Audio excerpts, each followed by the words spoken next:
10, 9, 8, 7, 6, 5, 4, 3, 2, 1. The following is an exclusive presentation of the Nebraska Rural Radio Association. This is the Platte Valley Company's pregame show, brought to you by Platte Valley Companies, your premier provider of financial services. Live from the Logos broadcast booth, it's the Platte Valley Company's pregame show. It was the kind of night you dream about as a baseball fan. Tied at 5 in the ninth inning, Aiden Orr sent the local contingency home happy with a walk-off single, ending the night 6-5 in favor of the Pioneers. Tonight, the North Platte Plainsmen seek revenge against the very team that downed them last night, with their sights set on getting their first win over their cross-state rivals. Good afternoon, everybody, and welcome to the Platte Valley Bank pregame show. From the Logos broadcast booth, I'm Tobias Zabore, the voice of the North Platte Plainsmen once again, filling in for Carson Trail, the voice of the Pioneers, as he covers Stanford in the College World Series. Last night was quite the matchup between the Plainsmen and the Pioneers. The first 3 times these teams have officially met this season, the Pioneers easily had their best of the Plainsmen, but last night, the Plainsmen had a lead going into the 7th inning by a run. That came off a 3-run 3rd inning for North Platte, and then getting another across in the 5th that gave them the lead.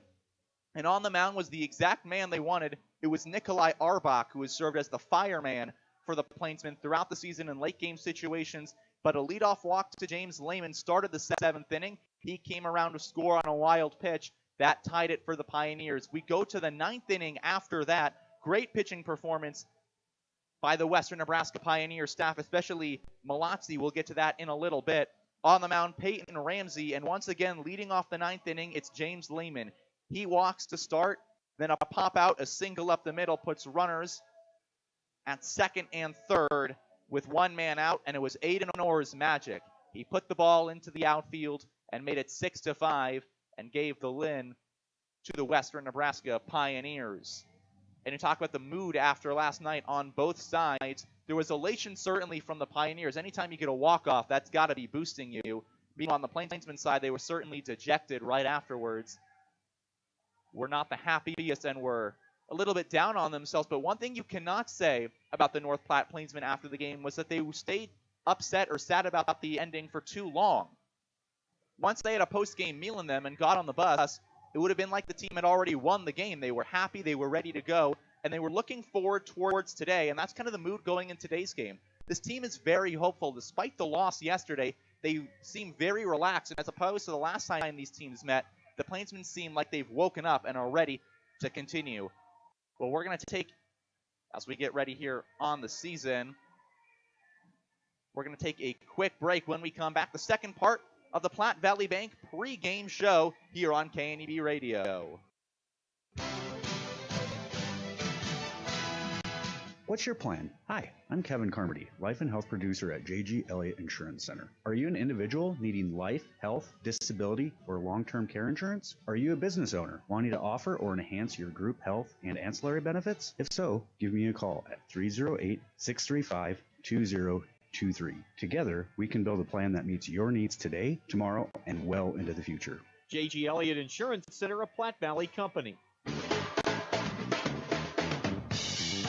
When you decide to sell your car, there are so many more options than ever before. Do not overlook Team Auto Center as a top-rated buyer for your old vehicle. No need to trade it in on a new one. Team Auto Center will give you a fair market price for your vehicle with no expectation of you purchasing from us. Come experience the difference at Team Auto Center or visit us online at teamautocenter.net.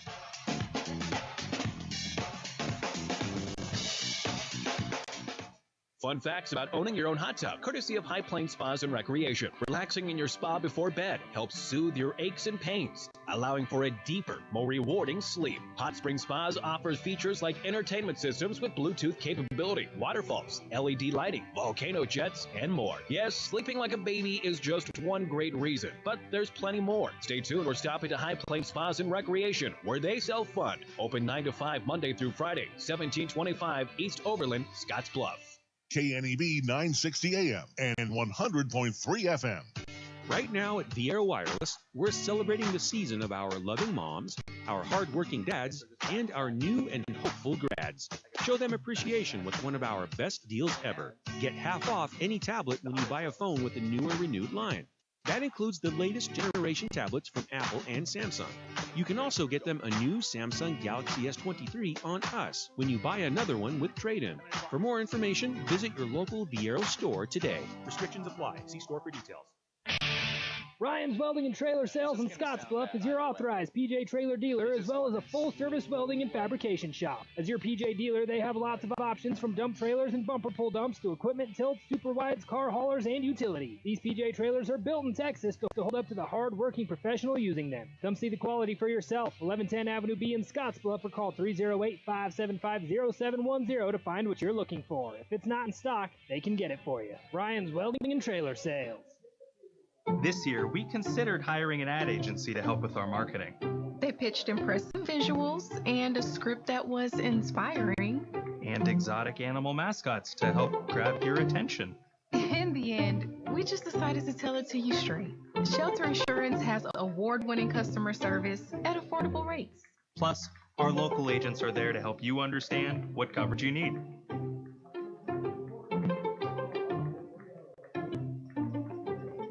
KNEB 960 AM and 100.3 FM. Do you know that Melvita has a gas station? Logos is your home for all your screen printing and embroidery needs. Stop in the showroom or have something custom made at Logos, 1344 10th Street in Guerin. Welcome back to the Platte Valley Company's pre-game show as the Western Nebraska Pioneers and the North Platte Plainsmen get ready to face off in this second game of 4 between the two. We're going to get ready for lineups and first pitch, but right now, listen in for the national anthem here at Oregon Trail Park Stadium.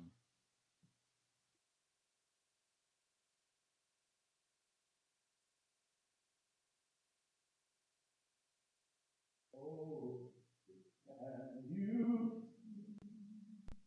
my exalted without what so proudly we at the twilight last, to cross Christ and bright stars through the perilous fight, o'er the ramparts we won, were no doubt and the rocket's red glare. KNEB 960 AM and 100.3 FM.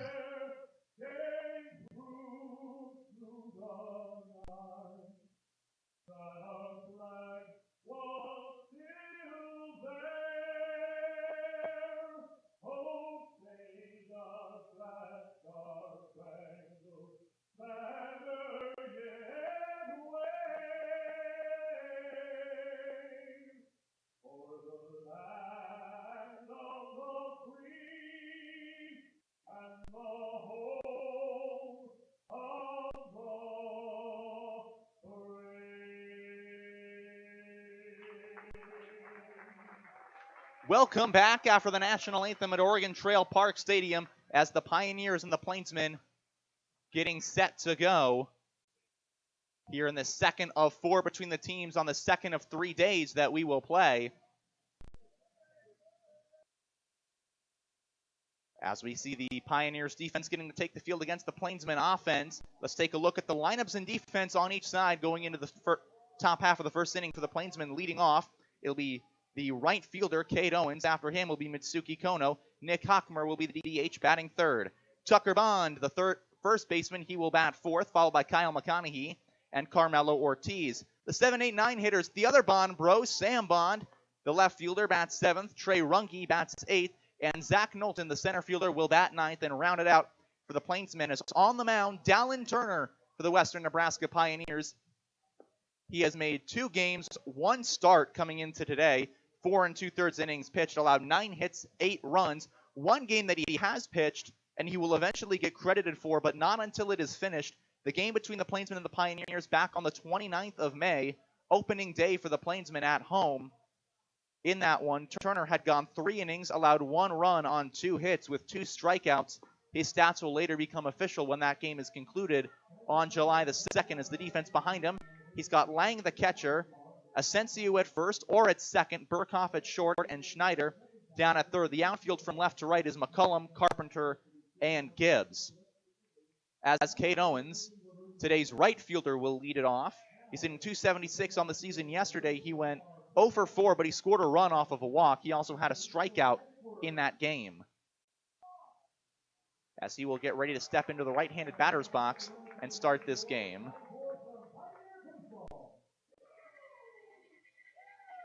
Cade Owens leading off as he did last night.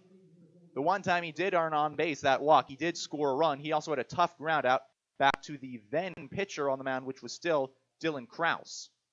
As Dallin Turner, the righty, gets the ball to start this game. His first pitch is just outside, ball 1, and we're underway right at 6:30 p.m.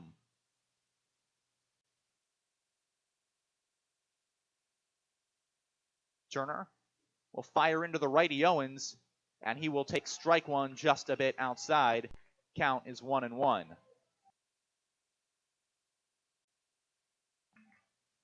Turner waits, looking for his sign, and he's got it. The 1-1 is in there. That's strike 2 off of a changeup. Count is 1-2. For more than 125 years, Wells Fargo Advisors has created wealth management and investment strategies aimed at achieving our clients' personal financial goals. Call Ryan Windhorse at 632-7561. Together, we'll go far as the next pitch is lined into left field. Cade Owens will stand on first base, a leadoff single. He punches it through the left side, and I stop by McCullum. But Owens getting what he needs to do for the Plainsmen in that start or rally. One of their keys today is get going early. When they put pressure on against the Pioneers yesterday, that is what got them the lead and almost had them a win, as now Mitsuki Kono will come up to hit. Kono got a day off. Yesterday, he's hitting .200 on the season, and he will take strike 1 low and inside. He went 0 for 3 with 2 walks against the Colorado Tribe last Monday the 12th. He also struck out twice in that game. He has been moved up from 6th to 2nd in the lineup, and he takes ball 1 outside.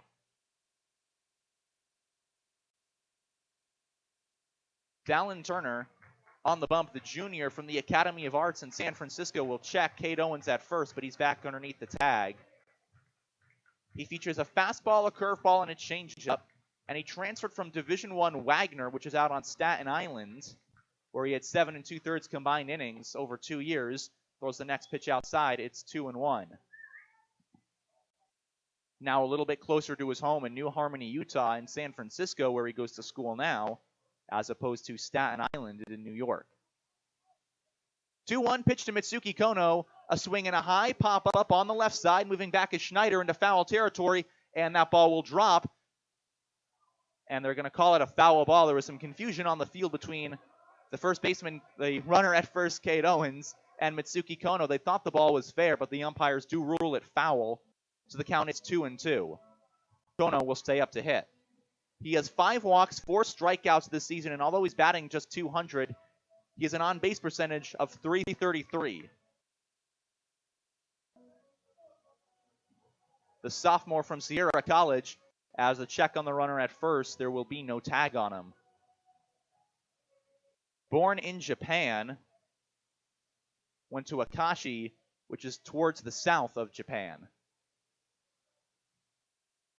As the 2-2 pitch is swinging a little looping liner into right field. That gets down in front of Gibbs. That's a base hit. Stopping at second is Cade Owens. So for the first 2 men, they have both reached on slight singles to the outfield. And that'll bring up the 3-hole hitter, Nick Hockmer. Yesterday, Hockmer went 2 for 5 playing in left field. Today, he's getting a day off from being in the field. He is the DH. Hitting .393 with 7 RBIs coming into this Saturday night contest with the Pioneers. First pitch, and that is in there for strike 1. Takes a fastball just off the inside part of the plate.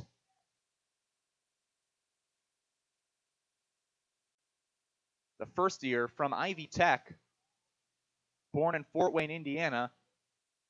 We'll wait on the 0-1 pitch. Shows bunting. He hits a little bump off the third base side. It will stay fair, fielded by Turner. No throw at first. 3 singles to start the ball game. 2 get into the outfield. 1, a bunt single by Nick Hockmer. And now it's the cleanup hitter, Tucker Bond. Bond will play first base today. Major Maiden got the start yesterday. He did not perform the way the Plainsmen wanted him to. 0 for 3 with 2 walks. So now they turn it over to Tucker Bond, who in his last game went 1 for 4 with a double and a sac fly against the Tribe. Trying to cement his spot in the lineup, and he takes ball 1 low and away. The Plainsmen have been playing around with who they want to spend the majority of the time at first base. It's been between Major Maiden and Tucker Bond. They've been platooning back-to-back over there. If Bond can have a good day here, he might take the starting spot for some more games as the next pitch is high and tight. Count moves to 2-0. With the bases loaded and nobody out, Cade Owens, Mitsuki Kono, and Nick Hockmer all reached on singles. As Turner fires in the 2-0, and that pitch is away. Count is 3-0, and now Dallin Turner is in danger of walking in a run. He has walked 4 batters to this point this season. He has struck out just 3. And now he's down on the count 3-0 against the powerful righty, Tucker Bond. Here's the 3-0 pitch. That's a hot shot into right field. Moving in is Gibbs. That ball drops in front of him. In to score is Owens. Kono will come in. There will be no play at the plate. Down to second goes Nick Hockmer. And Tucker Bond, a single to right field, scores 2 runs. It's 2-0 Plainsmen. And that's why Jared Jones, the head coach, made the move today to give Major Maiden another day off after his week off and put in Tucker Bond. It pays dividends right away, and now still nobody out. 2-0 Plainsmen. The first 4 batters have all reached on singles. And as Lang talks to Turner, Kyle McConaughey will come up to hit.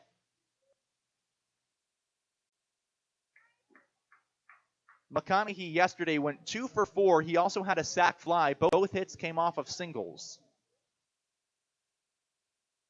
As the righty playing at third base today, as he did yesterday, we'll wait on the first pitch from Dallin Turner, and it's high, ball 1.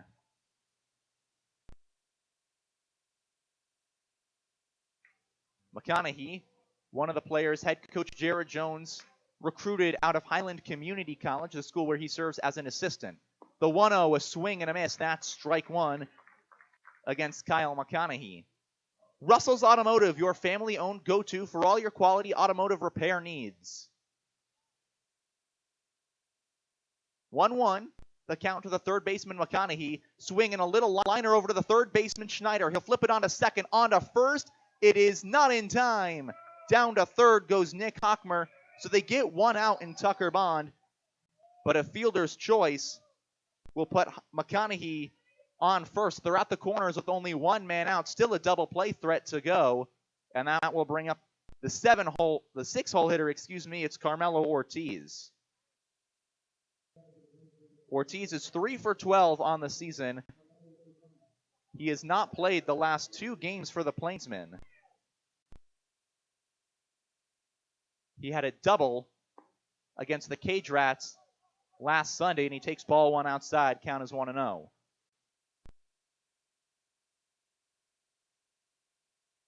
He has been one of the leaders vocally for this Plainsman team on the bench. Runner goes from first. There's a line drive into left field. It will hang up for the left fielder. Ball drops in front of him.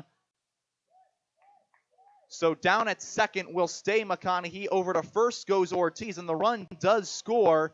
A single into left field. They say it drops in front of the left fielder McCullum, who argues that he caught it. But either way, the umpires make the ruling. Scoring is Nick Hockmer, 3-0 North Platte. And now it's the 7-hole hitter, Sam Bond. Both Bond boys getting a shot in the lineup today. They had that back on Monday when they faced the Colorado Tribe, as Sam Bond takes ball 1 low. Sam had 2 hits in that game. Both were singles. He's hitting 143 on the season. 2 of his 4 season hits came on Monday against the Tribe. As the 1-0 is in there, that's going to be strike 1, so the count evens 1 apiece. At first is the catcher Carmelo Ortiz after his single. At second is Kyle McConaughey. And now Dallin Turner will step off the mound and take his time facing Sam Bond. Here's the 1-1 to Sam, and he takes strike 2 inside. Count is 1-2. The Bond boys, there are 2 on this team. There is apparently a third Bond twin. I can thank today's starting pitcher for the North Platte Plainsmen, Justin Santos, for that bit of information, who arguably has better hair than the other 2 Bonds. As the 1-2 to Sam, swung and flied on into left field, going down the line, foul, gets out of place. Count will stay 1-2.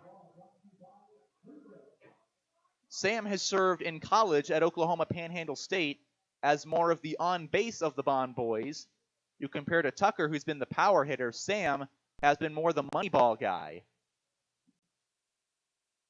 1-2 from Dallin Turner to Sam Bond. He'll step back and fake a throw to keep Kyle McConaughey honest, leading off the second base bag. He has yet to get anybody out at the bat. The one out he has gotten was a ground ball hit by Kyle McConaughey that was a fielder's choice as he was safe. Swing and a miss, and there's his first down at the plate, a strikeout of Sam Bond, his 14th time being K'd at the plate. So now there's 2 outs for the 8-hitter, Trey Runge. And Runge at second base has yet to find a hit this season. He is 0 for 17 with 7 strikeouts. He has played in and started 5 games as he goes after the first pitch but fouls it off the catcher, Jacob Lang. Count is 0-1.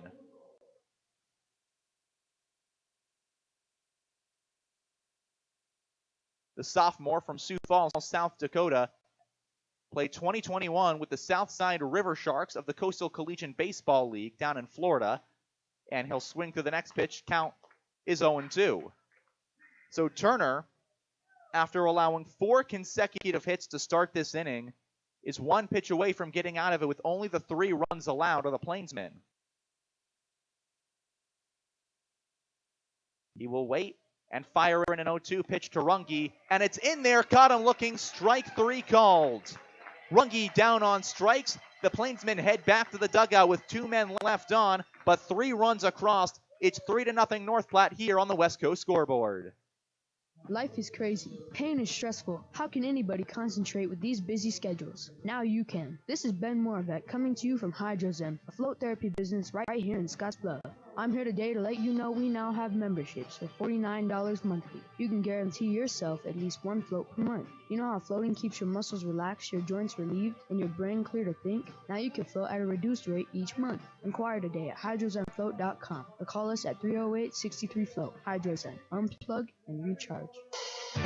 It takes a lot to run your business, and a lot has changed. What hasn't changed is the professional partnership with your business in E&H CPAs and Management Consultants. When you include our team, we will develop a plan to assist you with your accounting, tax planning, valuation services, and even litigation support and exit planning. Then you can focus on day-to-day responsibilities. Troy Hilliard will guide your business into the future. E&H CPAs and Management Consultants PC. Innovative, trusted, proven. 308-633-6800.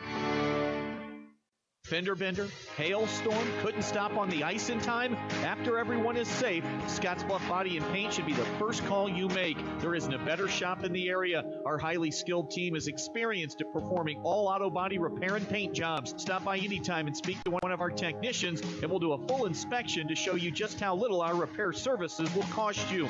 Our work is not complete until your car is safe and you're on the road again. Call today, Scottsbluff Body and Paint, 225-6408. KNEB 960 AM and 100.3 FM. This is Tobias Zabori in the Logos broadcast booth. Stop into Logos and the guys will custom design it, print it, and have it ready for the game. There is no job too big or small for Logos in downtown Gehring. 3-0 North Platte Plainsmen leading the Western Nebraska Pioneers as we head to the bottom half of the first inning at Oregon Trail Park Stadium. And Justin Santos, the starter for the Plainsmen, given quite the cushion. He will face This following lineup from the Pioneers leading off is Austin Burkhoff, followed by Aiden Orr. Isaiah Gibbs will bat third. Cameron Schneider was the cleanup hitter in today's game, his second game this summer with the Pioneers. Michael Asensio hits fifth. Griffin Robinson, the DH, will go sixth. And then Jacob Lang, Hunter McCullum, and Coy Carpenter round out the starting nine for the Pioneers, as the defense behind Justin Santos will look like this. His battery mate today is Carmelo Ortiz. At first is Tucker Bond. At second, Shrey Runge. At short, Mitsuki Kono. At third is Kyle McConaughey. And left is Sam Bond. Center is Zach Knowlton. And right field is Cade Owens. As coming up to the plate, Austin Burkhoff facing Justin Santos, his third start of the season. He started against the Pioneers back on the 29th, the game that is still technically going on and will be until the 2nd of July when these teams face off against each other in a doubleheader as the first pitch is low, ball one. Next offering from Santos is away, and 2-0 to the leadoff hitter Burkhoff. Santos comes into today with a 13 2/3 innings pitched and a 6.75 ERA. And he will throw a 2-0 pitch that is hit high in the air on the infield. Runge over, and Ortiz goes back, tries to make a play on it, but it skips off his glove. So it'll be 2-1.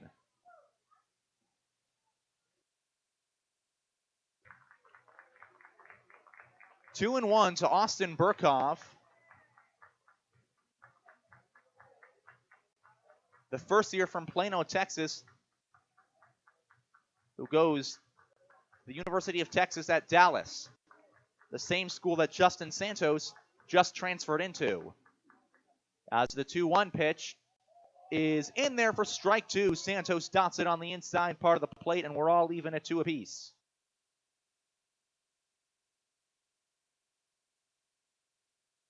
Santos shakes. Now he's got his pitch. Comes, sets, and fires. The 2-2 swung and fouled off the mitt of Ortiz. So Burkhoff will stay alive. The Pioneers today are wearing their white uniforms, white pants, blue hats with the red brim. The Plainsmen, they're in their green Plainsman hat, the green Plainsman uniforms, and their gray pants. Certainly a uniform upgrade from last night's black against black matchup. As the 2-2 pitch is high, full count. It'll be a little bit easier to tell who everybody is at a distance, as they are in different uniform colors. Full count to the leadoff hitter, Burkhoff. And the payoff pitch is a pitch that was away but was fouled off towards the Plainsman dugout. It is still 3-2. As going out to retrieve the baseball, Jared Jones, Plainsman head coach. As Santos looks to settle down after his last start, did not go his way. Here's the pitch. Swing and a foul ball off towards the right side again. We'll keep at this at bat. He went 3 innings, allowed 10 runs. However, only a few of those were counted as earned runs against the Liberal BJs in a 15-8 loss in the last game of the Plainsman BJs series. As the payoff from Santos is away, and that's a leadoff walk to Burkhoff. So both teams have led off the first inning with a man on first base. For the Plainsmen, it was a single to left by Cade Owens. And for the Pioneers, it's a walk by Burkhoff to bring up Aiden Orr as they trail 3-0, coming up to hit for the first time in today's game. And Aiden Orr, he hit a walk-off single to right field last night to beat the Plainsmen as he swings at the first pitch but lashes at foul, 0-1.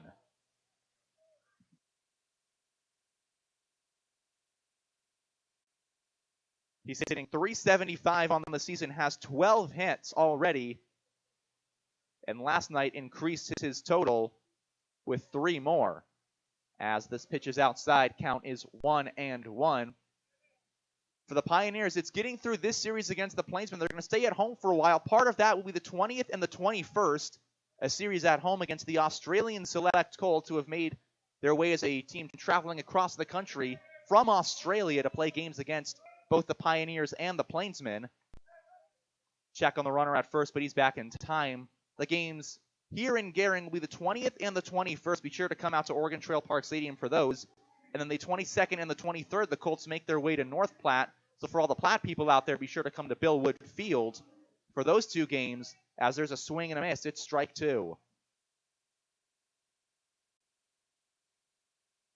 Santos 1-2 in the count to Aiden Burkhoff, the leadoff man, got on a walk. Comes set, readies and fires, and it's outside. Count is 2-2, and a nice job by Carmelo Ortiz sliding to bring the ball into his glove. As I was saying earlier, Carmelo Ortiz, when he is not catching, is one of the emotional leaders of this team.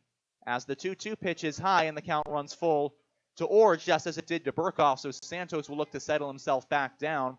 He's one of the loudest on the bench. He's one of the most lively on the team bus. He's always the bullpen catcher when not starting. But now he gets his opportunity behind the plate as the full count pitch is away, and the first two batters will reach on walks against Justin Santos, and so it's 2 on with nobody out for Isaiah Gibbs. Gibbs is hitting .400 coming into today. 6 doubles and a triple to his name. And he will represent the tying run in the first inning. The first two men have all reached on full count walks against Plainsmen starter Justin Santos.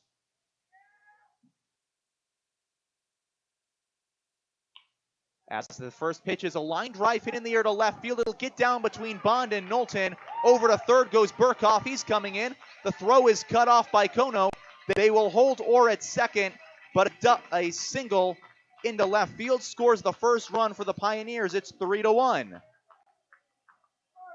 On the first pitch, Aiden Orr makes his way to second as Isaiah Gibbs attacks and has cut the deficit by a third, and that brings up Cameron Schneider with the tying run at first base, and still nobody out for Justin Santos, who was handed a 3-run lead in this bottom half of the first, and he takes ball one away. Schneider, in his second game in a Pioneers uniform, he went 1 for 4 in his first, had 2 RBIs and a strikeout. He waits on the next pitch from Santos. That one's away as well. Count is 2-0. So Justin Santos has struggled to find his command to start this ball game, but when he's able to find it, he can be very consistent for the Plainsmen. As the 2-0 offering, that'll be in there on the bottom part of the zone. Count is 2-1.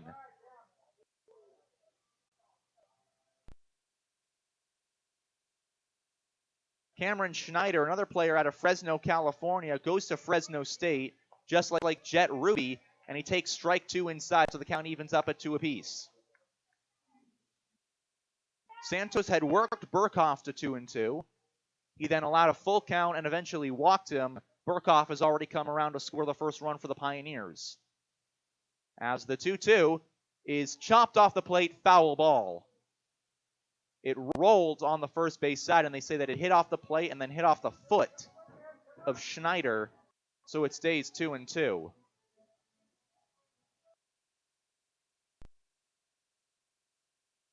With nobody out and 2 men on in a 2-run ball game. Santos comes set, and he'll fire in the 2-2. Swing and a foul ball off the right side. Will do it again.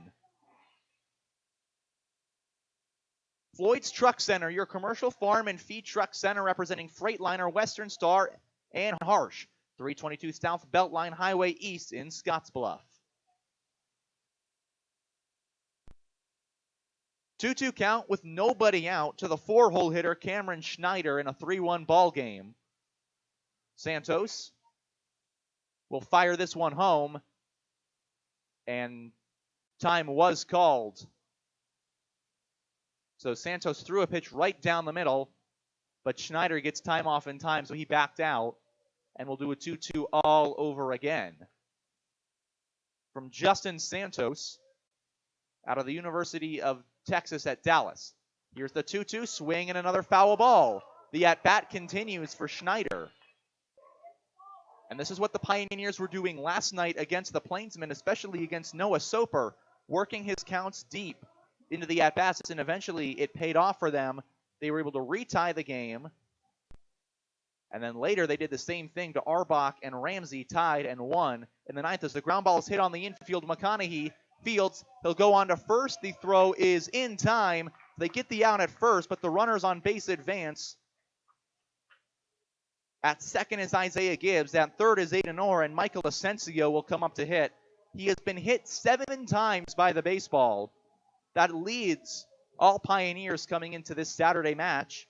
He also has driven in 7 runs. The tying run is in scoring position in a 3-1 game here in the first. As a nice play by Kyle McConaughey got the first out of the inning, and the first pitch will clip him. Make that 8 hit by pitches for Michael Asensio. And now it's Griffin Robinson with the bases juiced and 1 man out. The infield will move back into double play depth, hoping that a ball on the ground will end the inning. But the Pioneers, with 1 swing of the bat, could tie it or even take the lead after the Plainsmen scored 3 to open up this ball game. First pitch is in there, strike 1.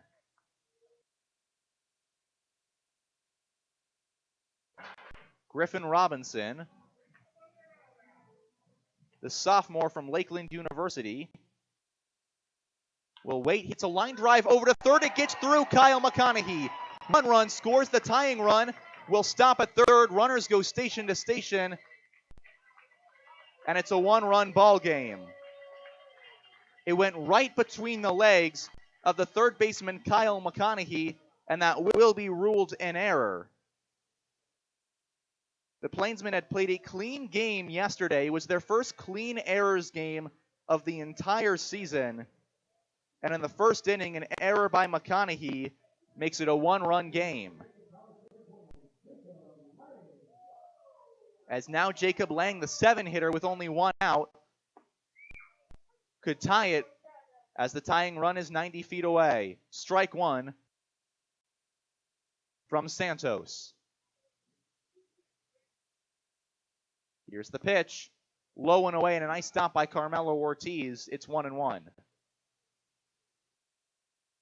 Infield once again in double play depth with all 3 ducks on the pond. As Santos fires in the 1-1, just outside, it's 2-1. Lang hitting .259 this season.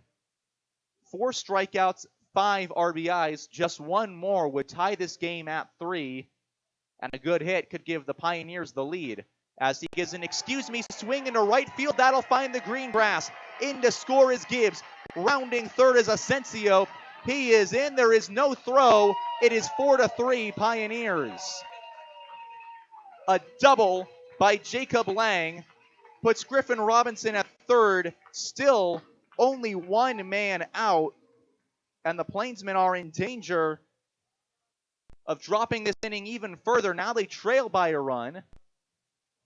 And they could let the Pioneers bat around if the next 2 men reach. And a huge thing about last night's game, why the Plainsmen were able to keep it close, was they limited the big inning. The most runs they allowed in a single inning was 2. They have allowed 4 in the bottom of the first. As the first pitch to Hunter McCullum is fouled off, it's 0-1. Santos needs to get his way out of this inning and get it back to the Plainsmen batting order, who were finding hits off of Dallin Turner. At second is Jacob Lang after the double. At third is Griffin Robinson after the error by Kyle McConaughey put him on. That error on a ground ball that could have been a double play and gotten the Plainsmen out of the inning with a 2-run lead. Now they trail 4-3. Next pitch is fouled off, count is 0-2. The 1 out was a ground out to the third baseman McConaughey by the cleanup hitter Cameron Schneider. As Carmelo Ortiz will go out and have a talk with Justin Santos. As Santos allowing a long inning to run up against him, but could make his life a lot easier if he's able to find the zone against McCullum. 0-2 the count, 1 man out for Santos, facing a 194 hitter in McCullum. He swings and it's a high pop-up on the infield. Moving over is Tucker Bond. He will settle under it and make the catch. There's out number 2. A pop-up nestles its way into the glove of Bond, and so there's 2 down. Contact Jennifer Uraldes, your local 5-star lender with Castle & Cook Mortgage for a simple, friendly, and fast loan process for your home purchase or refinance. Contact Jennifer today. Castle & Cook Mortgage, the key to your castle. Coy Carpenter, the 9-hole hitter, will come up with 2 outs and 2 on in a 1-run lead for the Pioneers after they entered the bottom of the first, trailing by 3. First pitch by Justin Santos is in there, strike 1. Carpenter is hitting .333 on the season. He has 13 runs scored to his name, 7 RBIs. Santos fires in the 0-1, line drive into the netting, foul, it's 0-2.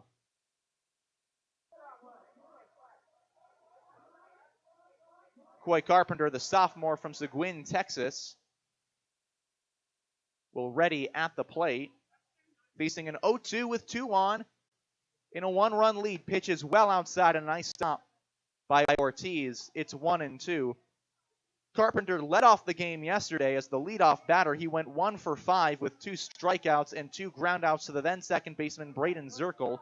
Today it's Runge at second, but he's been moved to the last spot as the 1-2 is a little looper hit in the air to left field down the left field line, heading towards the foul line, and it will get foul. That would have scored 2 runs, but it just hits maybe a foot to the left of the left field line. So it is still 1-2 to Coy Carpenter. It's tough to see that left field line with the shadows the way they are right now, as it is 7:01 p.m. in Gering, Nebraska, as at second Jacob Lang retying his shoe and is now ready to play on. And with the way the shadows are and how green the grass is, that kind of white line blends itself in, so tough to see when a ball hit down that way. But as the evening continues, it'll become a little bit easier.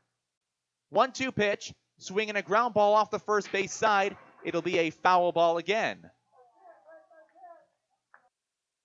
That could have ended the inning, as it was fielded cleanly by Tucker Bond and flipped cleanly to Justin Santos. But the count remains 1-2 after another close foul ball to Coy Carpenter. As the Pioneers lead by a run over the Plainsmen in the bottom of the first inning. Santos sets, kicks and fires the 1-2, swinging an excuse me off to the streets. So it stays 1-2 again. 3 consecutive foul balls on a 1-2 count from Coy Carpenter. That's his 4th in this at-bat. And they're working Justin Santos. Here's the 1-2. Low in the dirt, it gets away from Ortiz. Run will come home to score. It's 5-3 Pioneers. Another wild pitch allowed by a Plainsman pitcher. Skipped off the back foot of Carmelo Ortiz. 5-3. Staying at second is Jacob Lang. He will not try to advance. And now it is a 2-run ball game. Western Nebraska leading. They have only gotten 2 hits in this inning, but walks and an error have helped them greatly, as another one is fouled off towards the left side. So 2-2 the count after the 6th foul ball that Coy Carpenter has gotten his bat on this frame. Santos sets, looks back at second and fires home with a 2-2. Ground ball on the infield. Santos will come to field it. He will have a flip onto first, but it's not in time. Down to third goes Lang, and an infield single by Coy Carpenter. And the Pioneers will bat around in the first.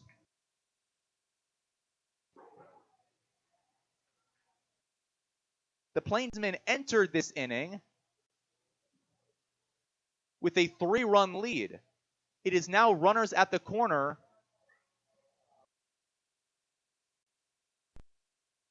And they're going to call that a foul ball. Hold on a second. They say it hit off the plate. Foul. And so they have not batted around yet. There was a conversation between the umpires out in the field, and they eventually rule after Tucker Bond had a talk with them that it was a foul ball. So Coy Carpenter fouls off another pitch, and he will stay at the bat, and the Plainsmen can avoid letting the Pioneers bat around with one pitch. Santos readies and fires. Swing and a miss. He gets Coy Carpenter, and the inning is over. 5-run score for the Pioneers. It is now 5-3 as we go to the second on the West Coast scoreboard. Spring has sprung at High Plains Spas and Recreation. We remind you that it's time to de-winterize your boats and RVs. The professionals at High Plains Spas and Recreation not only de-winterize your system, that's flushing the antifreeze, protecting your plumbing in your RV and the cooling system in boats, but they can repair and service all the systems, including the electrical, AC, and heating and plumbing, to ensure that your boat or RV is ready to go when you are. High Plains Spas and Recreation, open 9 to 5, Monday through Friday, 1725 East Overland, Scottsbluff.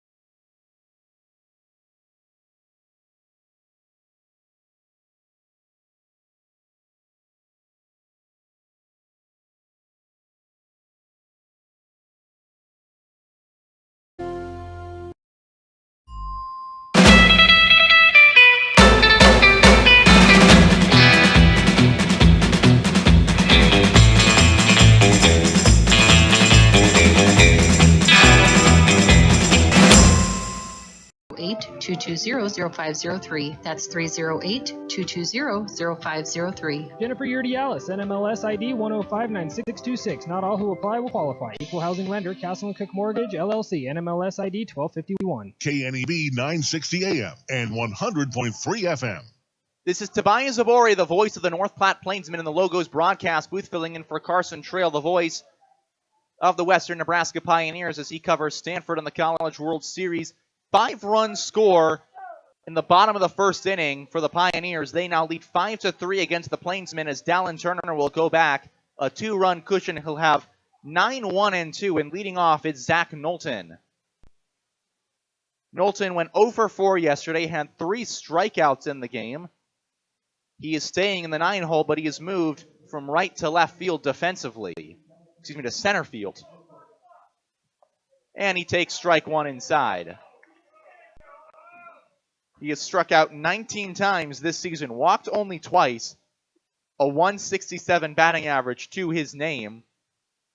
As the 0-1 pitch, he fouls into the netting, count is 0-2. Ryan's Welding, selling PJ Texas trailers in a wide variety of sizes, as well as offering a full-service welding shop. 0-2 the count to the leadoff man, Knowlton. Here in the top of the second. He does not chase the swing. Count is 1-2. Lang did a good job of snagging the ball and tagging the runner in case. The field umpire ruled that he went, but he did not go.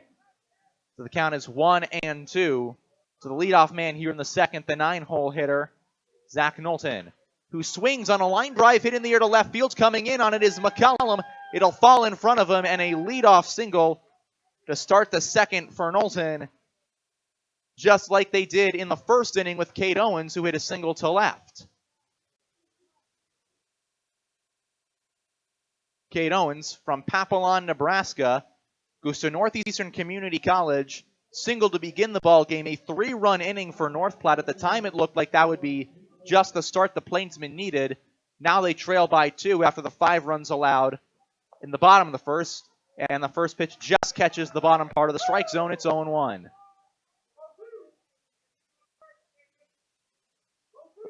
Owens hit .324 in the month of April at Northeastern Community College. That included 2 triples. Runner goes at first, pitches high, throw down to second, skips, and it skips away from the shortstop. So a stolen base for Zach Knowlton, his 3rd on the season, and a runner is in scoring position with nobody out. For Cade Owens, he now has a man in scoring position. He singled to lead off the ball game.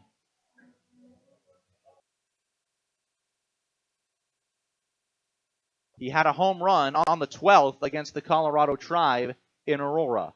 The 1-1 pitch shows bunt. They're going to throw back to second. Runner breaks for third. Throw to the bag, not in time! Zach Knowlton daring on the base path, steals second, and then he baits a throw from the catcher Lang all the way back to second. No hesitation, breaks for third, and he's now 90 feet away for Cade Owens. And Cade Owens, a good job of showing bunt there, which delayed the throw by Lang and gave Knowlton just enough time. Here's the 1-2 pitch, a swing and a line drive right to the first baseman, Asensio. There's out number one. And I mean right to Asensio. He didn't have to move a muscle. Just put his glove up, and there's one man out for Mitsuki Kono. Dooley Oil has been providing great service since 1968. They are your distributor of premium Shell lubricants and house fuel additive for Wyoming, Nebraska, and Colorado. Extreme diesel fuel provider for the three-state region. Kono singled to right. He came into today hitting just 200. Has raised his average as he takes strike one low and in. Count is 0-1. The Sierra College player as he takes another pitch. That one is in there, strike two. And the home plate umpire has some words with Kono. They say he goes around. Kono slightly disagrees. Either way, the count will be 0-2 with one man out to the sophomore from Akashi. Here's the pitch from Dallin Turner. Just a bit outside.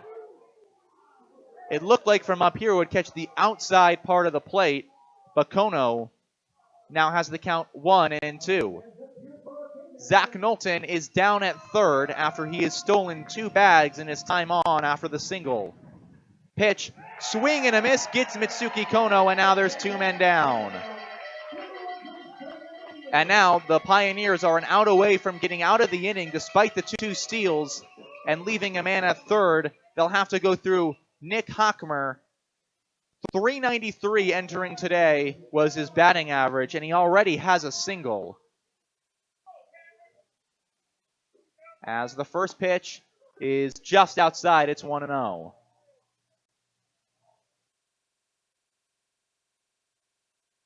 Hockmer has been a hero for the Plainsmen in terms of swinging the bat all season as he takes strike one. Count is 1-1. Against the Tribe, he went 2 for 3 with 3 RBIs. Was a big part of that 12-1 victory. So far, the only win the Plainsmen have in this 2023 season. As he hits a ball on the ground to third, fielded by Schneider. He'll fire it sidearm onto first, and that is in plenty of time. Side is retired. Knowlton leads off with a single. He steals twice, but he's stranded. It is 5-3 Pioneers on the West Coast scoreboard. At Russell's Automotive in Scottsbluff, they believe in providing the best auto repair services and warranties to their customers. That's why they're excited to announce their new coast-to-coast nationwide warranty through the Certified Auto Repair Network. With every repair they make, you'll receive a 36-month or 36,000-mile warranty on parts and labor honored nationwide. Their ASE-certified technicians use the latest diagnostic tools and equipment to make sure your car is running like new. And with their new nationwide warranty, you can travel worry-free knowing that you're covered no matter where you go. So come on down to Russell's Automotive in Scottsbluff today and experience the best in auto repair services and warranty. Call them now to schedule your appointment. Right now at Viera Wireless, we're celebrating the season of our loving moms, our hardworking dads, and our new and hopeful grads. Show them appreciation with one of our best deals ever. Get half off any tablet when you buy a phone with a new or renewed line. That includes the latest generation tablets from Apple and Samsung. You can also get them a new Samsung Galaxy S23 on us when you buy another one with trade-in. For more information, visit your local Viera store today. Restrictions apply. See store for details. Pickup truck, sports car, motorcycle, minivan, townhouse, two-story, farmhouse, fixer-upper. What you drive and where you live is different for everyone, so it's important to have insurance that fits your needs and is just right for you. At Shelter Insurance, we understand that, which is why our agents help you design a comprehensive auto, home, and life insurance plan. Insurance that fits just right.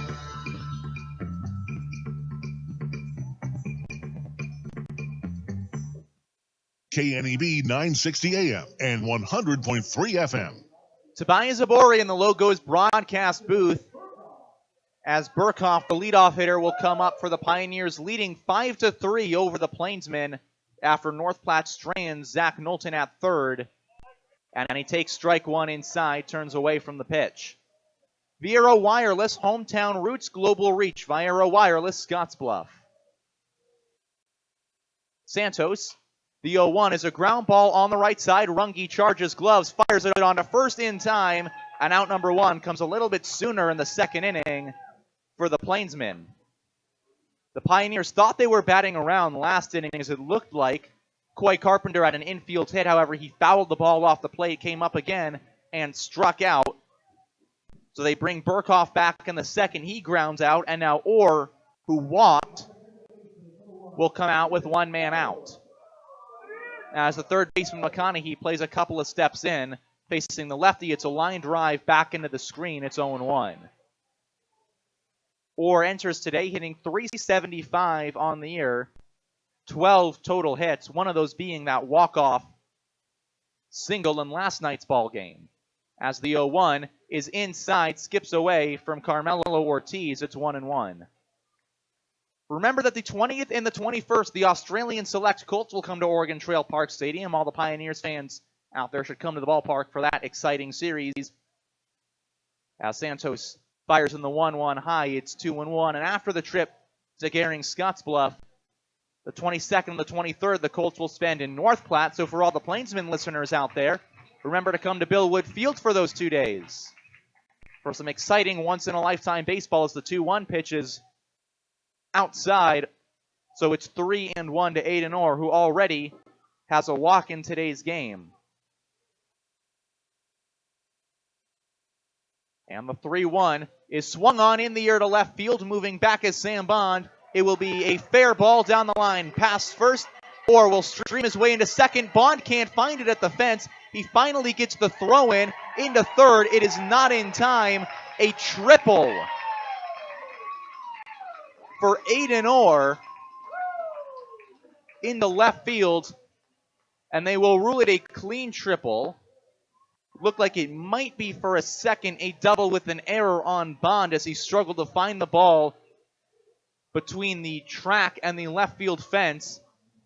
But it's a one-out triple, and now a run that would make it a three-run ball game is 90 feet away for the three-hitter, Isaiah Gibbs, who already has an RBI on a single to left field today.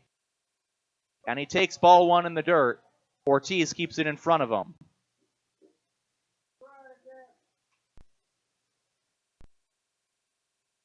Carmelo Ortiz, a nice stop in a 1-0 count with Orr down at third.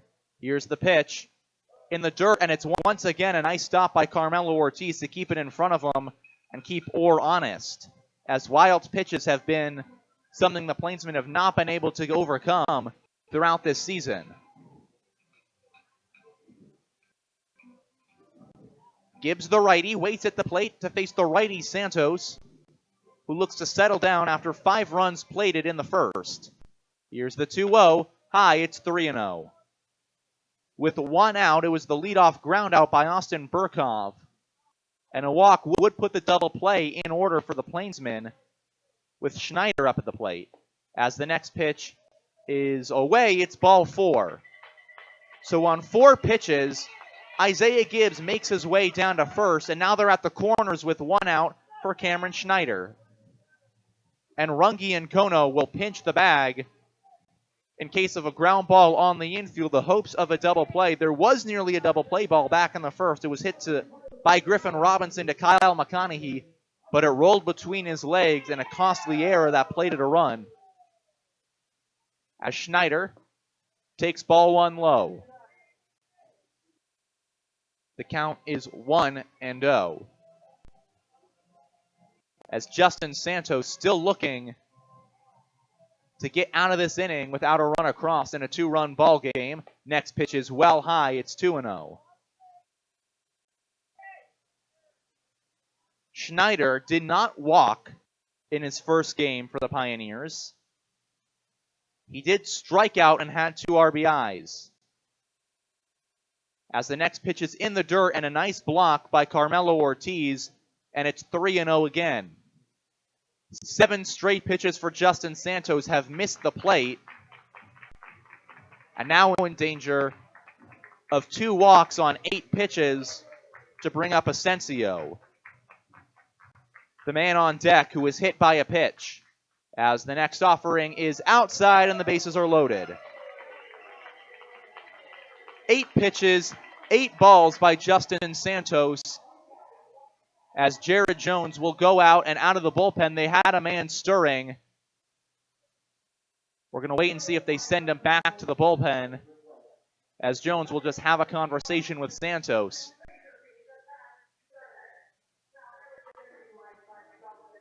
It was Nikolai Arbach who was warming in the bullpen. He set down a fire in the last frame. He will walk back towards the dugout, however. No indication that he will get going for this game, as another Plainsman makes his way down to the bullpen. Max Schultz, the righty, and he will start to warm up as Jared Jones makes his way back to the dugout. 8 pitches, 8 balls, 2 walks. The bases are full of Pioneers, and Michael Asensio comes up to hit. With a 2-run lead already under the Pioneers' belt. Remember, they scored 5 in the first. That brought them back from down 3-0 as Santos steps off the mound. Schultz will get throwing to Ryan Kelly, and you'd imagine they're going to want to warm him up quickly in case this game continues to get out of hand. First pitch is fouled off the right side, and stopping chase as the ball finds its way into the Plainsman bullpen was Cade Owens.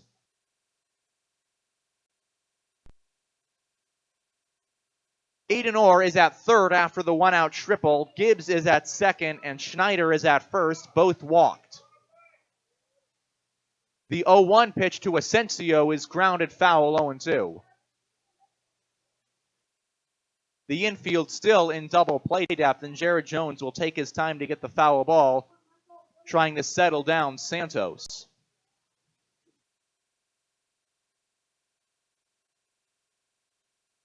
To the count to the 5th hitter, Asensio. He was hit by a pitch in the first inning. Now he's got him juiced in the second, and he takes ball 1 high. He almost went around with his swing, but he holds up at the last second to keep the count 1-2.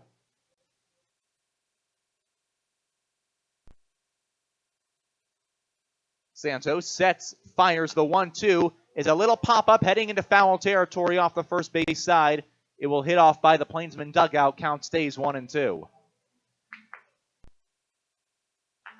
Off the bat, it looked like Tucker Bond would have a play at it, but it kept hooking its way and found itself foul. Unlike last night, the wind did not assist that foul ball. What wind there is blowing out to left field. As the 1-2 pitch is a fly ball in the air to center field. Moving back is Knowlton. He settles under it, makes the catch. Runner's tag. Throw into third base is up the line. Tag does not find its way. A sac fly to center. And it is a 3-run game now in favor of the Pioneers. It was a 3-run game in favor of the Plainsmen. And now there's 2 outs and runners at second and third as all runners tagged. Schneider is at second. Gibbs is at third for Griffin Robinson. The righty, who reached on the error by Kyle McConaughey, gets an RBI out of it. First pitch is inside, ball 1, nearly clips the left arm of the right-handed hitter. As Schultz continues to get ready in the Plainsman bullpen. Here's the 1-0. It's outside and a nice stop by Ortiz, so the count is 2-0. The infield is at its normal depth, trying to prevent anything on the ground from going through. Maybe about a half step in as the infield has been playing slow this series. Pitch is high and tight. It's 3-0. Nearly hits the helmet of Griffin Robinson. And that is the third 3-0 count in 4 batters that Justin Santos has faced this inning alone. sets and fires, and he gets that one right in the strike zone, the very top part of it. It's 3-1. Robinson thought it was a ball. He had already started for first, but now he has to get back in the batter's box. 3-1, 2 outs, runners at second and third. Pioneers leading 6-3. Swing and a miss. There's strike two. As Santos, in a full count with 2 outs and 2 on, will try and pay his way out of the jam with just the 1 run given up here this frame. Pitch is behind the batter. It hits him, and the bases are loaded. It hits the back of Robinson, and had it not hit his back, it could have scored Gibbs. As now Jacob Lang, the 7-hole hitter, will come up. Already a double to right field to his name. It scored 2 runs. Jared Jones will stay on the top step of the dugout with the bases loaded in a 3-run deficit. The Plainsmen had a 3-run lead entering the bottom of the first. The Pioneers have exploded for 6 runs, and we are not even through 2 as the first pitch is away. Ball 1. Throw hits off the glove of Santos, but he will pick it back up, frustrated with himself after that first pitch missed.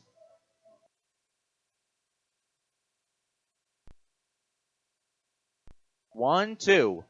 Here's the offering. Swing and a pop-up on the first base side. Moving over into foul territory is Tucker Bond. He will give up chase as it finds its way beyond the Plainsmen bullpen. And so staying in the batter's box is Jacob Lang. With 2 outs and the bases loaded,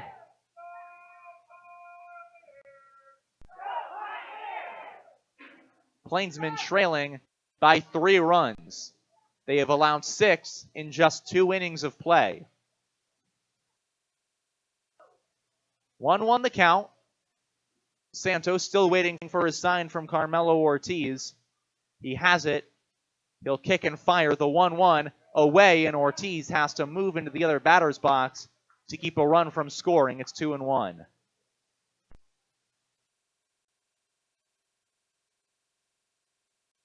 To Lang, who doubled his first time up, has yet to walk this season, and he takes ball 3 high. And now Santos is in danger of walking in what would make it a 4-run ball game for the Plainsmen. And another big inning threatening against Plainsmen pitchers. Santos sets the 3-1 and an foul ball swing off into the Plainsmen dugout, so we're all filled up again. The last full count, he threw a hit by pitch that clanged off the back of Griffin Robinson. Now he is hoping that he can find the strike zone and end this inning. Santos sets. He will fire in the full count payoff. Ground ball on the left side. It'll be fielded by Kono. Kono on to first. The stretch in time. Inning over. Damage averted. Only 1 run across for the Pioneers. It's 6-3 as we head to the third on the West Coast scoreboard. What's your plan? Hi, I'm Kevin Carmody, life and health producer at J.G. Elliott Insurance Center. Are you an individual needing life, health, disability, or long-term care insurance? Are you a business owner wanting to offer or enhance your group health and ancillary benefits? If so, give me a call at 308-635-2023. Together, we can build a plan that meets your needs today, tomorrow, and well into the future. J.G. Elliott Insurance Center, a Platte Valley company. Do you know that Melbita has a gas station and convenience store? Let me tell you about it. They have both gas and diesel at their pumps. All the little odds and ends you might need so you don't have to run back to town. You can grab some bagged ice as you head out for the day. With their full breakfast menu served from 7 to 10:30 a.m. and coffee, of course. They also have homemade cinnamon rolls made right there. A varying lunch menu is served from 11 to 1. Stop by Highway 92 Pit Stop in Melbita. We'd love to get to know you better. Did you know Ideal Linen and Uniform is also a full-service janitorial supply provider? You don't need to worry about finding your janitorial supplies. Ideal will keep your business stocked, saving you time and money. Ideal Linen and Uniform provides quality cleaning and industrial products, mops, soap, air freshening system, paper products, custom logo maps, cleaning supplies, even signage, and more. Call for a free quote. Ideal Linen and Uniform, locally owned and operated since 1907. 506 South Beltline, Scottsbluff. Online at ideal-linen.com or call 632-7197. KNEB 960 AM and 100.3 FM. This is Tobias Zabori in the Logos broadcast booth. Stop into Logos and the guys will custom design it, print it, and have it ready for the game. There is no job too big or small for Logos in downtown Gering. 6-3 Pioneers over the Plainsmen as a run scores in the bottom of the second against Justin Santos. Max Schultz has left the Plainsmen bullpen back towards the dugout. So we'll wait and see whether or not they get him warming again, send him out on the mound, or they let Santos pitch one more try out there on the mound as Tucker Bond will lead off this third inning. The Plainsmen left Zach Knowlton at third in the last frame. Now they trail by 3 as the first pitch is fouled off the left side. Tucker Bond singled in the first. He kept the line moving. The fourth consecutive single. He plated 2 runs with it as he takes strike 2 on the outside part of the plate. As Dallin Turner, still on the bump, has settled down after a rough first inning. He will fire the 0-2, and it is just low of the strike zone. Count is 1-2. To Tucker Bond, the first of the Bond brothers in the lineup today. Sam hits 7th. Tucker is hitting the cleanup spot. He needs a high fly ball to center field. Carpenter settles under it, and he's right there to make the catch out, number 1. Carpenter had to move about a step towards his left. That's all he needed for the first out of this inning. As now Kyle McConaughey will come up to hit a fielder's choice his first time up. Remember, the Australian Select Colts will make their way to Gering the 20th and the 21st. Be sure to come out to the ballpark for those 2 games and see a unique baseball experience as the first pitch is high and tight on McConaughey. Count his own is 1-0. McConaughey, playing at third today, allowed an error in the first inning that kept the line moving for the Pioneers as he takes ball 2 low and away. It's 2-0.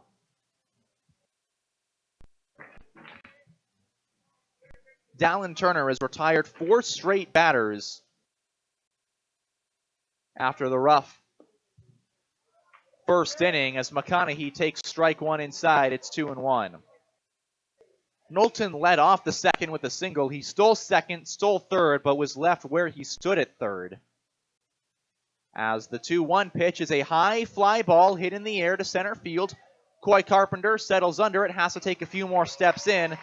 But 2 outs, both flyouts to Coy Carpenter, and that brings up Carmelo Ortiz. The catcher in today's game. He singled and drove in a run back in the first. Now the Plainsmen trail by 3, and there are 2 outs on the board. Remember, North Platte trailed by 2 yesterday after the first inning. They came back to take a lead by 2 runs in that game. Eventually lost on the 6-5 walk-off from Aiden Orr as Ortiz swings to the first pitch.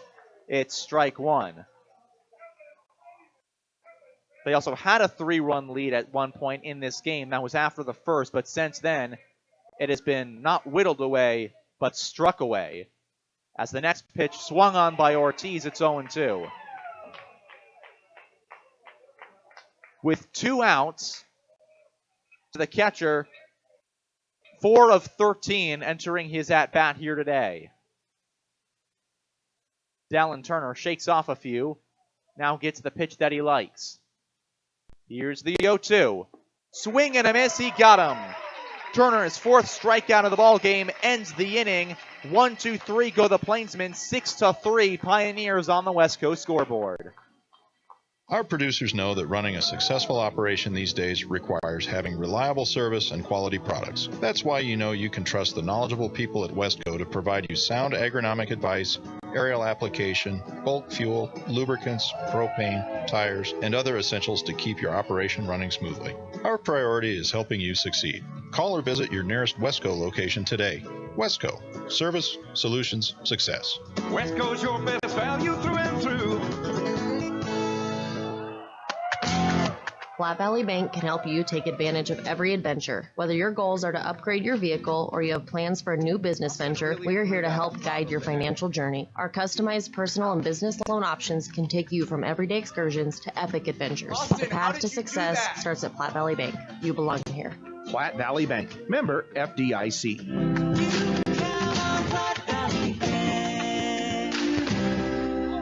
Community banking for you.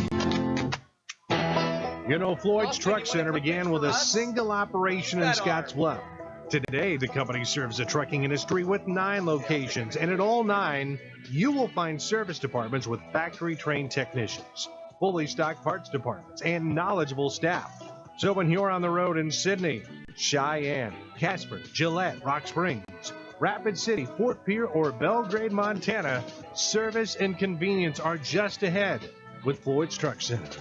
Did you know 22 Americans die each day waiting for organ transplants, most of them for kidneys? The good news is that MatchingDonors.com is helping to change that. MatchingDonors.com is a 501c3 nonprofit organization that links organ donors with people in desperate need of kidneys and other transplants. And now you don't need to donate a kidney to save a life. You can donate your boat, car, or real estate, with 100% of the proceeds going to help save the lives of people needing organ transplants. Visit MatchingDonors.com or call 800-385-0422.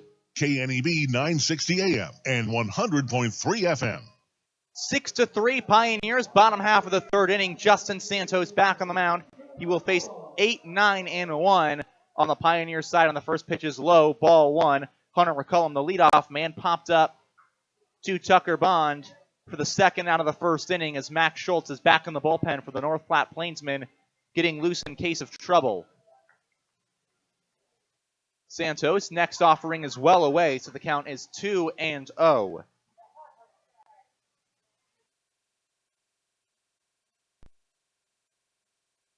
McCullum waits and hits a line drive over the head of Kyle McConaughey to left field. That's going to be a leadoff single. Turning into second base. The throw is on time. The tag, not in time. So a leadoff double for Hunter McCullum on a hard line drive hit to left field. Looked like Bond may have the throw on in time, but it did not come in fast enough. And so already a run threatening. Jared Jones will stay in the dugout as Coy Carpenter, who struck out to end the third inning, comes to the plate. Carpenter from Seguin, Texas, goes to McMurray University. He will swing through but foul off the first pitch. It's 0-1. The town he is from, Seguin, is just outside of San Antonio. The Braves bullpen coach Drew French is from Seguin, along with Smokey Joe Williams, who was born in Seguin. As the 0-1 is grounded on the infield, fielded by McConaughey. He will go and try and get the runner at second. The tag is applied in time. There's out number 1. Down to first is Coy Carpenter, but the leading man is gone. And a nice job by Kyle McConaughey outrunning Hunter McCullum. It looked like he may sneak back in, but they get the lead runner. And so there's one man out with Carpenter at first after a fielder's choice, and it brings up Austin Burkhoff. Burkhoff takes ball 1 low. He hit .314 with 2 home runs at UT Dallas. The first year from Plano, Texas. Swings through the next offering. It's 1-1. In March, he was absolutely crushing the baseball, hitting .372 throughout that month. Cooled off a bit since then. Check on the runner at first, but Carpenter is back in plenty of time.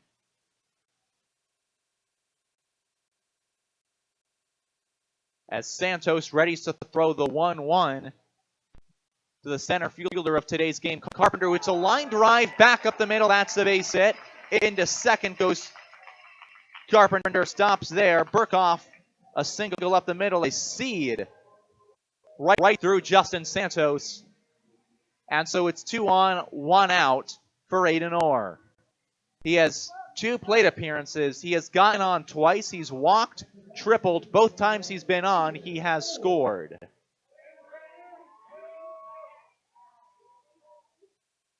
As Orr, the high school senior, recent graduate, committed to Oakland University, takes ball 1 high and tight. From Wintersville, Ohio. Will ready in the left-handed batter's box. Santos looking back, but he will throw the next pitch. It's a high fly ball hit into center field. Knowlton moving back, settling under, makes the catch. Runner tags from second. Carpenter will head over to third as the throw gets away from the cutoff man, Kono. Down to second, moves Austin Burkhoff. So they're at second and third with 2 men out.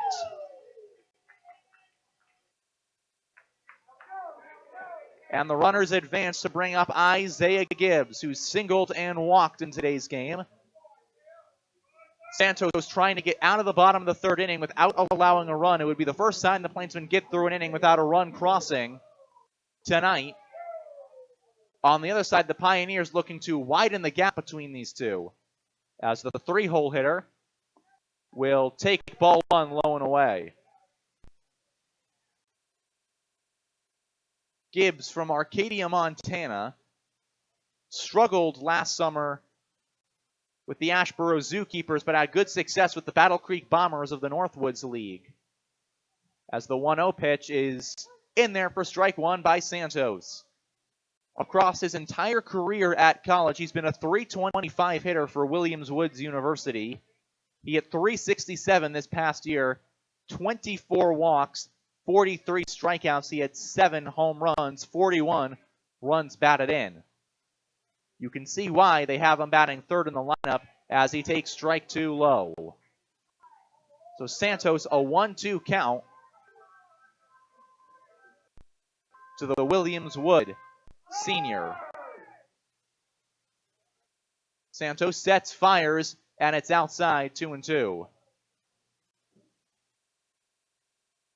Remember, once again, the Australian Select Colts will be in town in Gehring, Nebraska, the 20th and the 21st. Be sure to come out for those 2 games. As the 2-2 pitch fouled into the netting, will stay right here. After those 2 games, the Colts make their way to North Platte for 2 against the Plainsmen at Billwood Field. Start time for all 4 games is 6:35 local. 2-2, 2 out, 2 on. Pitch is pulled away to the backstop. Into score comes Carpenter. Down to third goes Burkhoff. It's 7-3. The second wild pitch of today's game makes it a 4-run ball game. And that one, a pitch Santos pulled, and he could not get Ortiz to stretch far enough. He's pulled a couple of them to that left-handed batter's box. But on all of them to this point, Ortiz has had just enough to move over. That one just got away. Swing and a miss, dropped by the catcher. He applies the tag. The inning is over, but a run scores. It is a 4-run game, 7-3, your score on the West Coast scoreboard.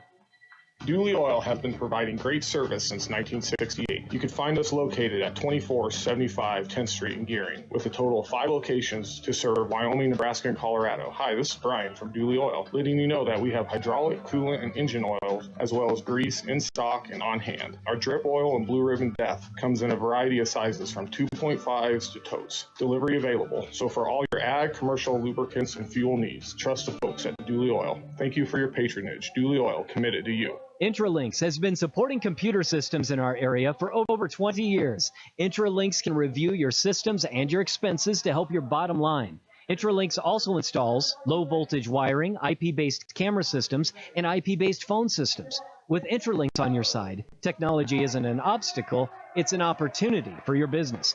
Call Intralinks today to schedule your free 1-hour consultation. 632-6590. That's 632-6590. Garden Fresh Strawberry Sweetness at Perkins. You know it the moment you step in the door. Perkins Restaurant and Bakery welcomes you, and right now enjoy Perkins Strawberry Freshtival. Strawberry waffles, French toast, pancakes, and crepes. Fresh strawberry, walnut, and grilled chicken salad, and end your meal with a piece of fresh strawberry pie. Summer means strawberries at Perkins. You come to the right place. Perkins Restaurant and Bakery. Bring your appetite. We'll take care of the rest. Highway 26 and Avenue B in Scottsbluff. KNEB 960 AM and 100.3 FM. 7-3 in the Logos broadcast booth here at Oregon Trail Ballpark. Tobias Abore along with you, the voice of the North Platte Plainsmen filling in for Carson Trail, the voice of the Western Nebraska Pioneers who's been covering Stanford in their run in the College World Series. Stanford lost earlier today against Wake Forest. And so now they will move into the losers bracket in Omaha and try and avoid the same fate that befell them last year, which was being 2-2'd in the College World Series. Up to hit is Sam Bond to lead off the top half of the fourth inning. Plainsmen now trail by 4 runs. After 1 run allowed in both of the last 2 innings, they have allowed 7 total as the first pitch is low and away by Dallin Turner. It's ball 1. Turner has settled in after the first inning, retiring 6 of the last 7 batters he has faced. And he throws strike 1 over the plate. Pioneers looking to hold on here as Max Schultz continues to warm in the Plainsmen bullpen, so it seems like Santos' day will be done. Next pitch is outside, 2-1 to the righty Sam Bond, who struck out to put 2 outs on for the Plainsmen in the first. And that was a key out because it left men aboard as he fouls the next one off, 2-2. If he was able to get something on there, the Plainsmen would have a little bit closer of a game right now against the Pioneers, but as it stands, they have a 4-run deficit if they want to overcome and take home their second win of the season.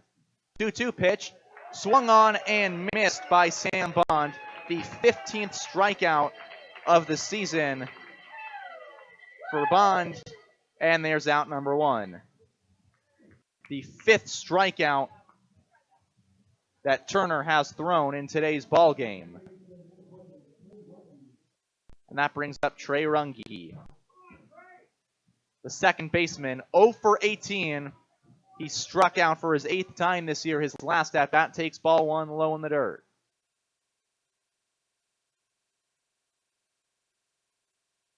Runge settles on the right side. The 1-0 pitch is well inside against him. Count moves to 2-0. Runge gets ready from Southwest Minnesota State University. The 2-0 pitch, swing and a miss. There's strike 1. In his summer of 2021 with the Southside River Sharks, he hit 133. Last year, he hit 250 with Southwest Minnesota State Broncos. As the 2-1 pitch is fouled back, count is 2-2. He played 9 games the year before with Iowa Lakes Community College. 2-2 from Dallin Turner, who has settled down since the first inning. Here's the payoff. Swung, fouled into the glove, but dropped by the catcher, Lang. So it stays 2-2 with Runge at the dish. 2-2, 1 out. Trey Runge still searching for his first hit of the season. Pitch, it is low, full count. And Trey Runge could find his way on. He's got to work something here. The Plainsmen trailing by 4 in desperation of a bit of a rally. Pitch is in tight. Runge checks his swing. He will walk. And that puts a man on with 1 out for Zach Knowlton. He singled to left field his last time up. He also stole 2 bases in his trip around the bags. And until Runge just reached, that was the last man to reach base for the Plainsmen in this ball game. He was stranded at third after a line out, a strikeout, and another ground out. for the Plainsmen top three of the order. First pitch is low, ball 1.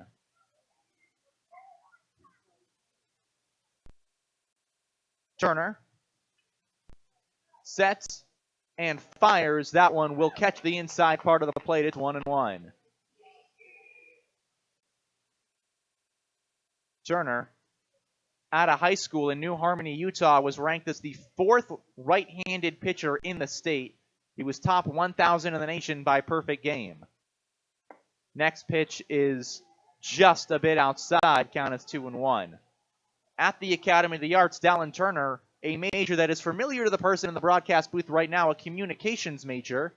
I myself, sports media, at Ithaca's, the runner goes early, steals second, throws into center field, down to third goes Trey Runge, and he will be in there.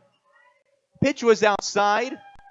Runge stole second, and then he makes his way to third on a bad throw by Lang. That also got me to jumble my words. And so now, a runner is at third with 1 out and a 2-2 count.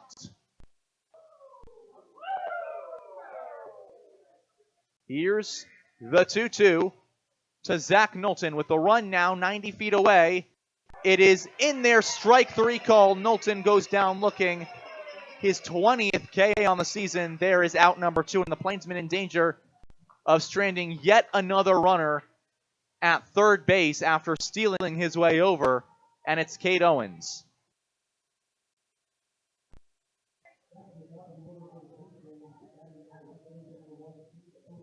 Owens singled to start this ball game. He also lined out for the first out of the second, and he takes strike 1.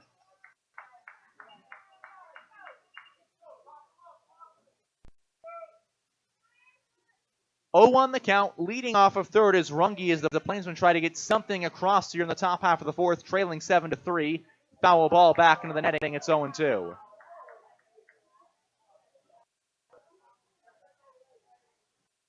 And Dallin Turner, 1 pitch away from getting out of this inning and stranding his second runner 90 feet away from scoring.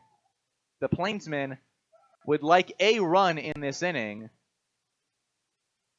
if they want to make a comeback. The 0-2, he barely gets a piece of it, fouls it off to the backstop. Count will stay 0-2.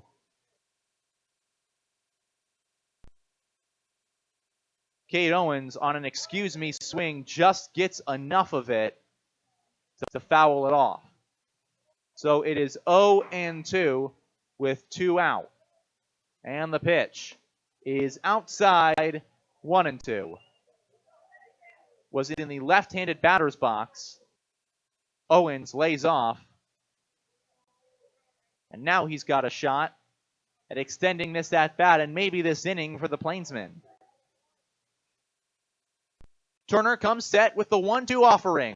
Swing and a miss. He gets Cade Owens, and the side is retired. 3 strikeouts in the inning. He allows a walk, but strands it out third. It's 7-3 on the West Coast scoreboard, heading to the bottom of the fourth. Be the envy of the neighborhood with the new Green Mountain Grill from High Plains Spas and Recreation. In addition to Green Mountain Grills, High Plains Spas and Recreation also has the pellets, cooking spices, rib racks, smoking shelves, covers, and other accessories, as well as replacement parts. If they don't have what you need, they can get it. Yep, get a Green Mountain Grill and be that neighbor that's always admired for the wonderful, yummy barbecue smells. High Plains Spas and Recreation, open 9 to 5, Monday through Friday, 1725 East Overland in Scotts Bluff. Byers Realty has been helping people in the community find their dream home since 1994. If you're looking to buy or sell your home, our friendly team will put in the work to reach the finish line. We also do property management for buildings in Scotts Bluff, Gearing, and beyond. You can find an extensive list of our properties by visiting our website at callbyersrealty.com or visit us at our Scotts Bluff offices on Avenue B, next to Bumper to Bumper. Panhandle's best, Byers Realty. Community strong, community proud. We have what you're looking for. We love love our communities and want to high-five those who live in them with our 5 for 5 CD promotion. Right now, we are offering 5.00% APY on new money 5-month certificates of deposit. Stop in to any branch and talk with a personal banker for this fantastic deal. We're local and we love our community. Riverstone Bank, member FDIC. The annual percentage yield is effective June 6, 2023 and is subject to change without notice. Penalties may apply for early withdrawal. A minimum $500 deposit is required to open. New money only. Interest compounded quarterly. Public and institutional funds are excluded. Will reprice upon renewal at the current 6-month CD rate. KNEB 960 AM and 100.3 FM. Justin Santos' day not done yet as we head to the bottom half of the fourth inning. Tobias Zabori in the Logos broadcast booth as Cameron Schneider will come up to hit a ground out and a walk today. Pioneers leading 7-3 over the Plainsmen. Santos will throw the first pitch just low of the zone. Count is 1-0. Max Schultz is still warming in the Plainsmen bullpen. There's another pitcher down there. Tough to see who it is. However, it looks like it's Hideyoshi Kawahara as the 1-0 swung on through. Count is 1-1. Assistant coach Davin Conway is also down in the bullpen, helping get the pitchers loose as Peyton Ramsey in the dugout serving as the right-hand man to Jared Jones as Santos throws the next one in there. Count is 1-2. Santos has allowed a run in each inning he has pitched. However, the last two he's only allowed 1 run, but the 5 in the first have put the Plainsmen back by 4 as a foul ball to the right side will keep the count 1-2. Schneider from Fresno, California, the same hometown as Aaron Judge and Jet Ruby, who played second in last night's affair.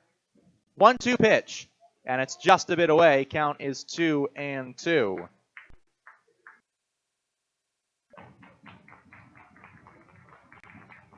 Fresno State University, where Schneider goes to school, as he waits on a 2-2. High and tight, and it barely hits off the end of Ortiz's glove and nearly clips the shoulder of Schneider, so the count is rung full. Schneider waiting to face a full count from Justin Santos as he digs into the right-handed batter's box. The 3-2 payoff pitch, swing and a miss. Santos got him. There's out number 1. Santos' second consecutive strikeout, third overall today. And there's one man out to bring up Asensio. That's only the second time today the leadoff batter has been retired by Santos and Plainsmen pitching. As now Michael Asensio comes up with a hit by pitch and a sac fly to Zach Knowlton already in today's game. First pitch, a high fly ball in the air to left center field. Knowlton and Bond converging.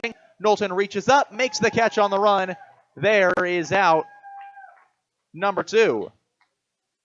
And you can hear some pretty loud cheers from just off to our right in the Logos broadcast booth. And that is the Plainsmen' very own bus driver, Kim. She has come out in full force, cheering on the team. One of the nicest people on the Plainsmen staff, certainly the best bus driver. We love you, Kim. As now Griffin Robinson comes up to hit. He swings at the first pitch. That's a little bit low. It's strike 1. Griffin Robinson goes to Lakeland University, and he hits a ground ball on the left side, takes 2 chops before hitting McConaughey, fires it onto first, but it's wide of the bag, goes off towards the Plainsmen bullpen. We're going to see how they rule it. It was going to be a close play regardless of whether the throw was on, but Tucker Bond had to stretch all the way out, and it will be ruled a hit. That was a tough play to make either way, so it will not be an error, as McConaughey and Kono converged on it. McConaughey came away with it, but he had to fire across his body, and by the time the ball got to first, Robinson was arguably already at the bag, as the first pitch is well inside to Jacob Lang, the catcher, who has doubled in 2 runs already today. That was his first at-bat in the first inning. He grounded out to end the second. Next offering swung through. Count is 1-1.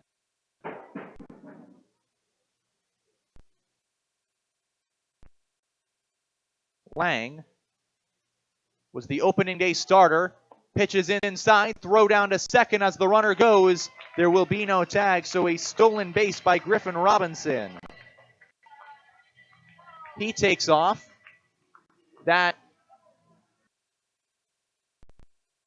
just the 18th steal the Pioneers have pulled off this season as Robinson stands on second after being a bit winded, but he will get back up and get ready to stand on the bag. 2-1 the count to the catcher, Jacob Lang.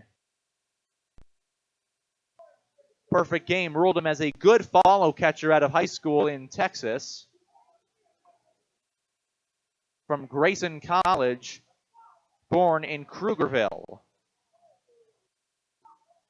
As now, there's going to be a balk called on Justin Santos. As Robinson will make his way down to third unabated, Santos did not come all the way set before making a move. So now he balks a man 90 feet away. The 2-1 pitch fouled off, count is even 2 apiece. Schultz is still up and tossing in the bullpen, along with what looks like Hideyoshi Kawahara. 2-2, 2 outs, runner at third. Here's the pitch, inside, count is full. Santos, if he can, is going to try and get out of this inning with no damage done and let the Plainsmen batters come up to hit in the 5th with still only a 4-run deficit. Full count offering is a fly ball hit in the air to center field. Knowlton comes in on it, will now settle a bit and make the catch. Side retired. For the first time today, the Plainsmen pitch a no-run inning. It is 7-3 on the West Coast scoreboard as we head to the 5th.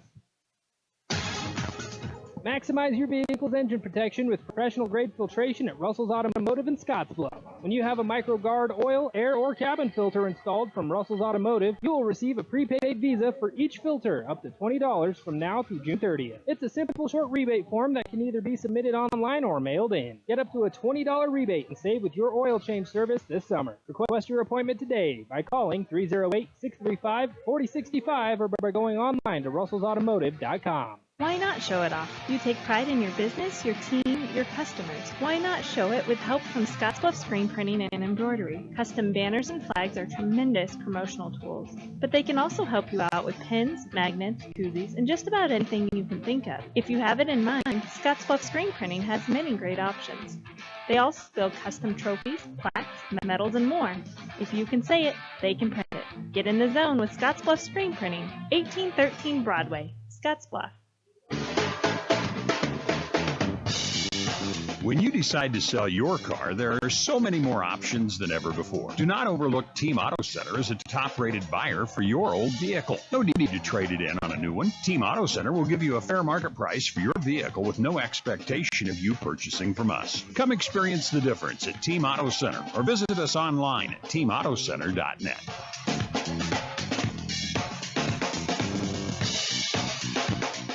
KNEB 960 AM and 100.3 FM.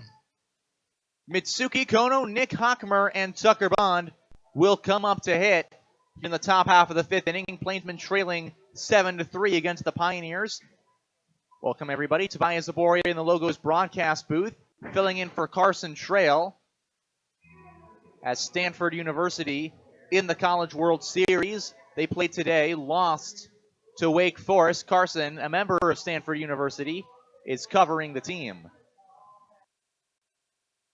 Mitsuki Kono will be leading us off this inning. We remind you once again that the 20th and the 21st, the Australian Select Colts will be here in Gering, Nebraska. Be sure to check out a unique, one-of-a-kind baseball opportunity as this Australian travel team makes its way to Nebraska. And for those of you listening on the North Platte side, they will be in Platte on the 22nd and the 23rd, so don't worry, you will not miss out on the action. As Mitsuki Kono comes up to hit. Kono singled back in the first. He struck out in the second. That made 2 outs. And he goes after the first pitch. It's a ground ball back to Turner. Turner has it. He'll walk it on to first, flip it. There's out number 1. For the first out retired without any kind of qualms, and now it's Nick Hockmer. Hockmer, the DH in today's game, singled and grounded out to end the second. That left Zach Knowlton at third, and it seems like that was the last showing of life that the Plainsmen have had in this game. As they try and work their way back from down 4, he fouls one off in the net on the left side. It's 0-1.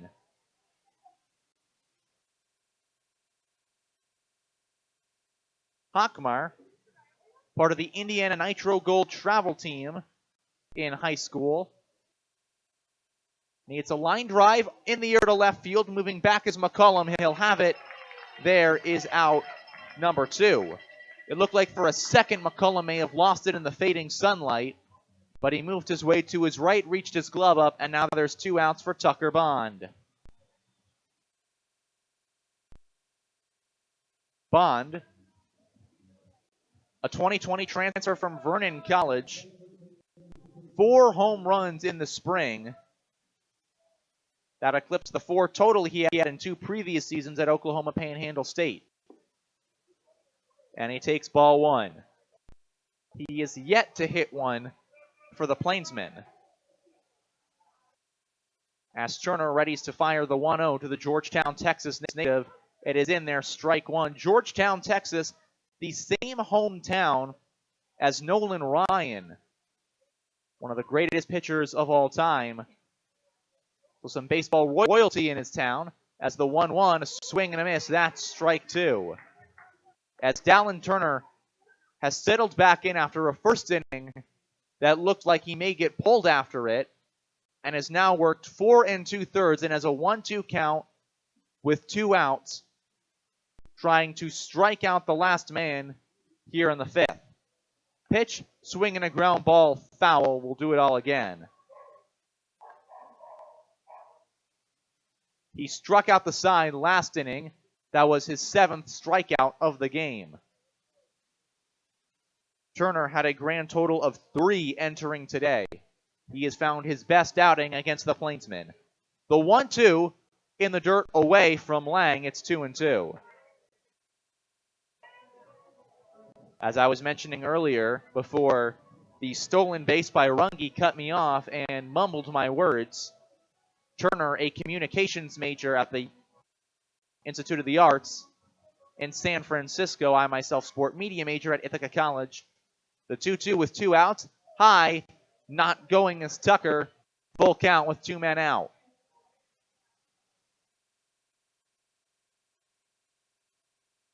Turner comes set. He will fire the full count offering. Is away, and Tucker Bond walks.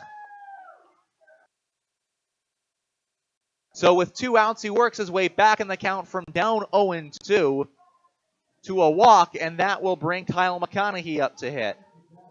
He reached on a fielder's choice in the first and flew out to Carpenter in the 3rd as he tries to extend an inning where the Plainsmen get just their 3rd base runner since the 1st inning, and it's strike 1.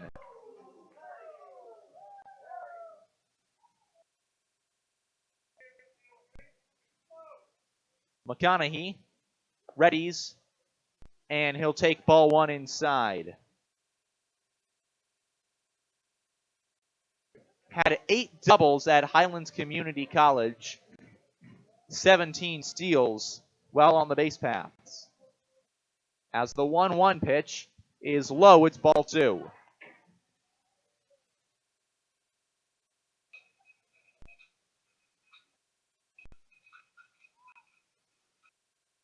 Two-1, 2 out. Leading off for first is Tucker Bond. Pitches away in the other batter's box, so it's 3-1.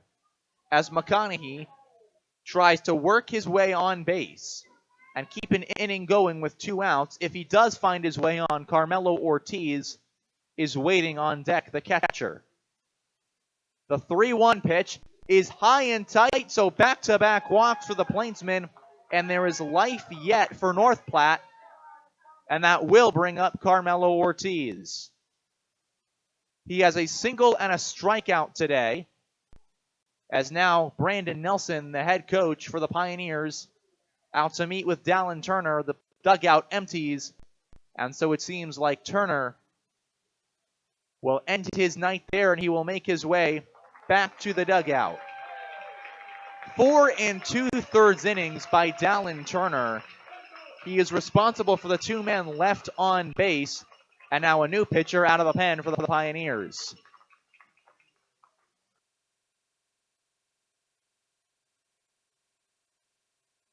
Tyson Bucky instead the coach. Tyson Dudley, excuse me, who makes his way out as Brandon Nelson apparently not here with the Pioneers for this homestand. So Tyler Dudley is serving as the fill-in head coach. And a new pitcher out on the bump, one of the new lefties brought in by the Pioneers. The day done for Dallin Turner after 4 2/3 innings. He allows 6 hits, and the impressive thing, he allowed no hits after the leadoff man in the second inning, Zach Knowlton. He did allow 3 walks, but he had 7 strikeouts. As his day comes to an end, he is responsible for both runners currently on base. Tucker Bond is at second, and Kyle McConaughey is at first. As the new pitcher in today's game, Connor Riggs, the lefty.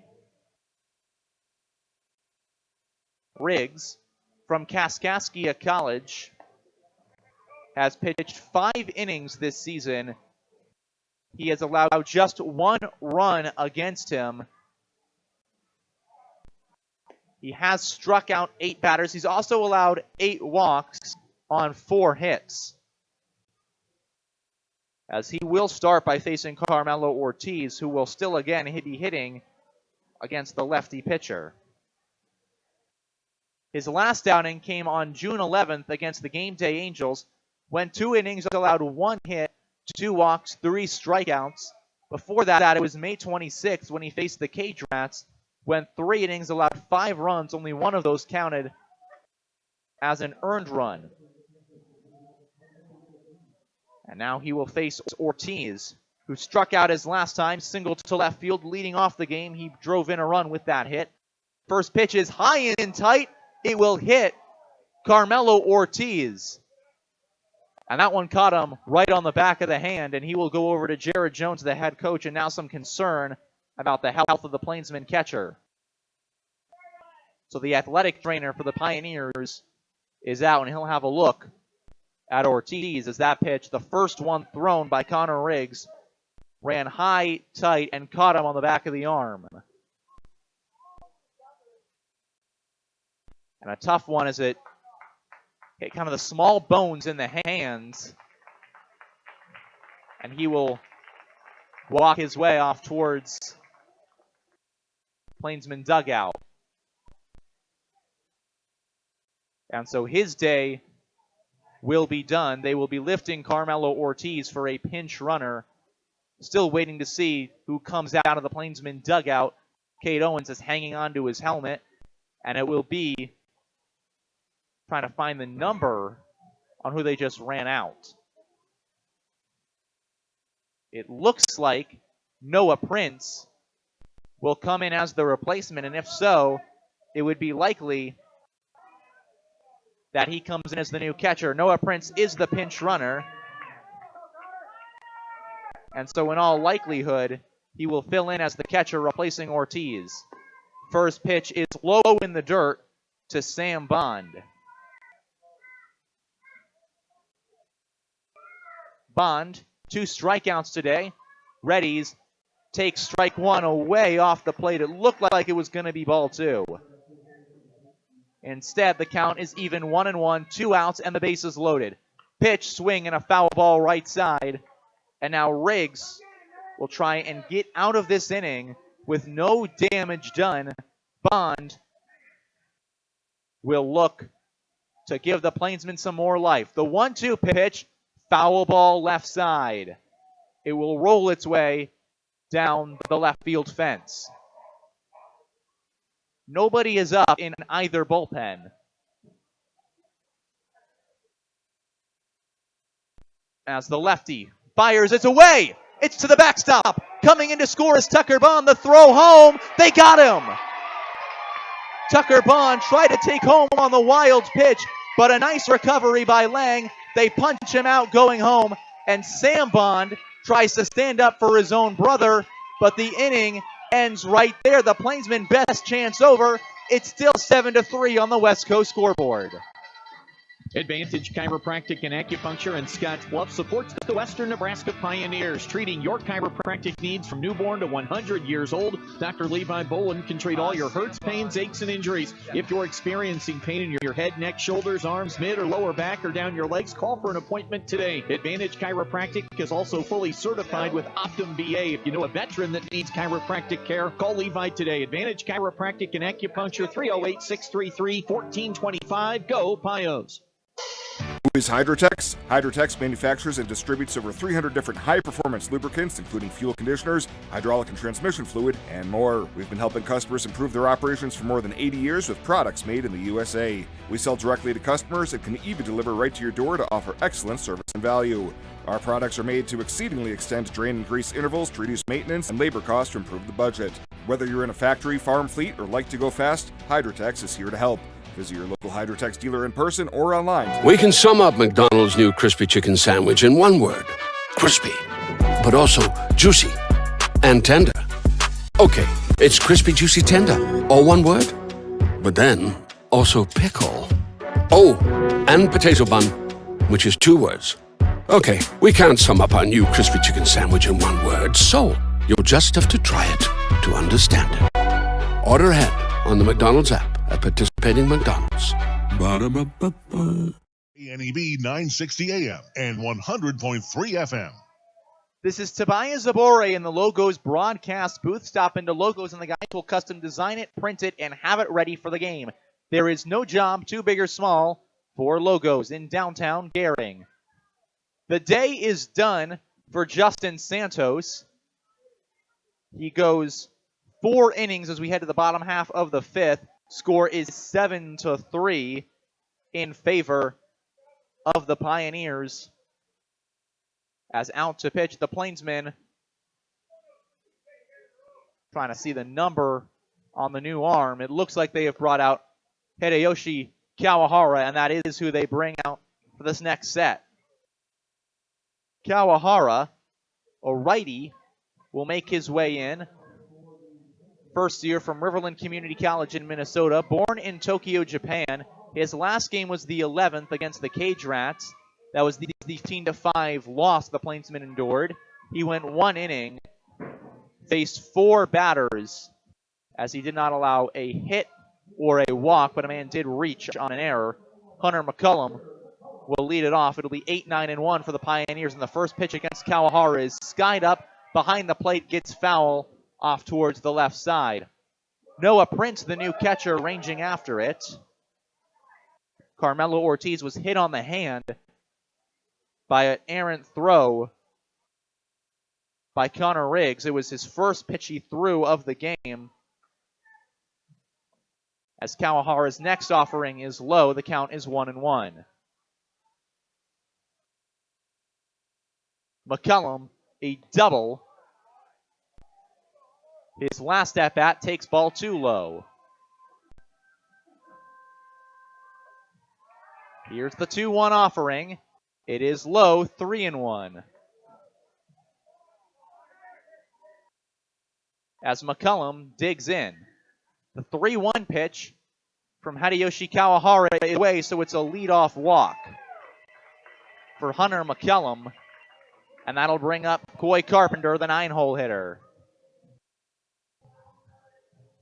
Carpenter reached on a fielder's choice his last time through and has struck out in today's game. Both of those were against Santos. Carpenter, the lefty, readies to face Kawahara, the righty, and it's a line drive back up the middle. That was a seed. It gets through. That's the base hit. Down to second goes McCullum. So the first 2 batters reach against Kawahara. And nobody out, and it brings up the top of the order.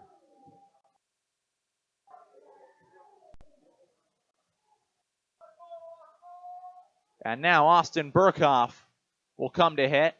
2 on, nobody out. He has walked, singled, and grounded out today's contest. Pitch is in there, strike one, and a beautiful curveball from Kawahara. It's 0-1. Hideyoshi waits, fires. That's a fastball that misses away. Count is one apiece.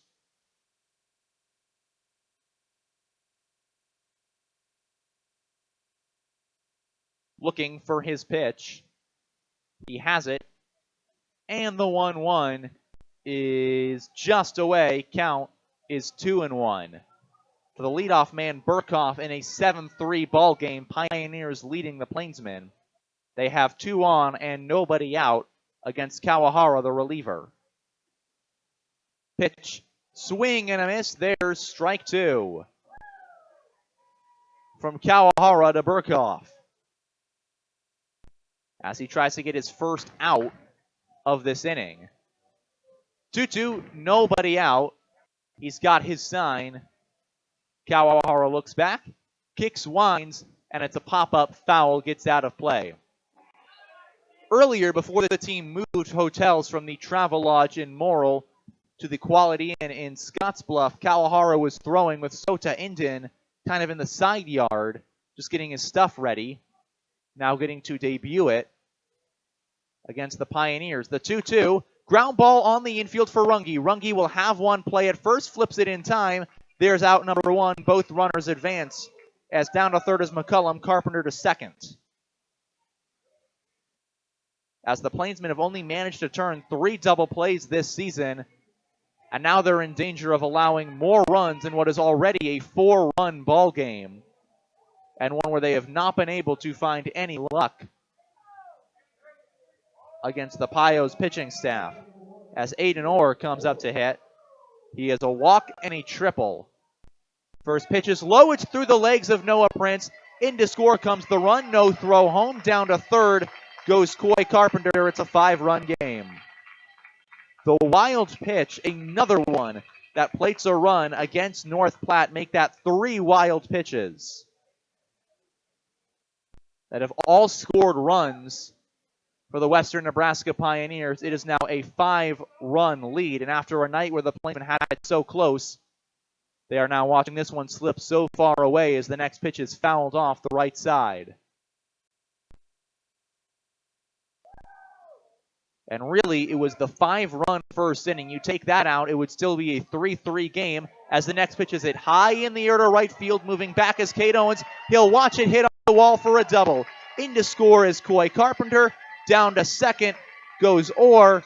The double plates a run. 9-3 Pioneers. And the Plainsmen cannot get out of an inning with runners on base. That has been their trouble throughout this game. They have stranded just 6 runners. 3 of them all came in the second when they left the bases loaded. And even then, the Pioneers had a run. It was a triple by Aiden Orr where he eventually scored. And now he has a double. As Isaiah Gibbs will hit. Singled, walked, and struck out in today's game. As Hideyoshi's first pitch is a high pop-up on the infield. Bond and Runge over. Runge calling everybody off. Makes the catch. There is out number 2. And now Hideyoshi Kawahara has 2 outs and a man at second with Cameron Schneider up to hit. Once again, a reminder that the 20th and the 21st will see the Australian Select Colts make their way to Gering. Come out for 2 games in that set.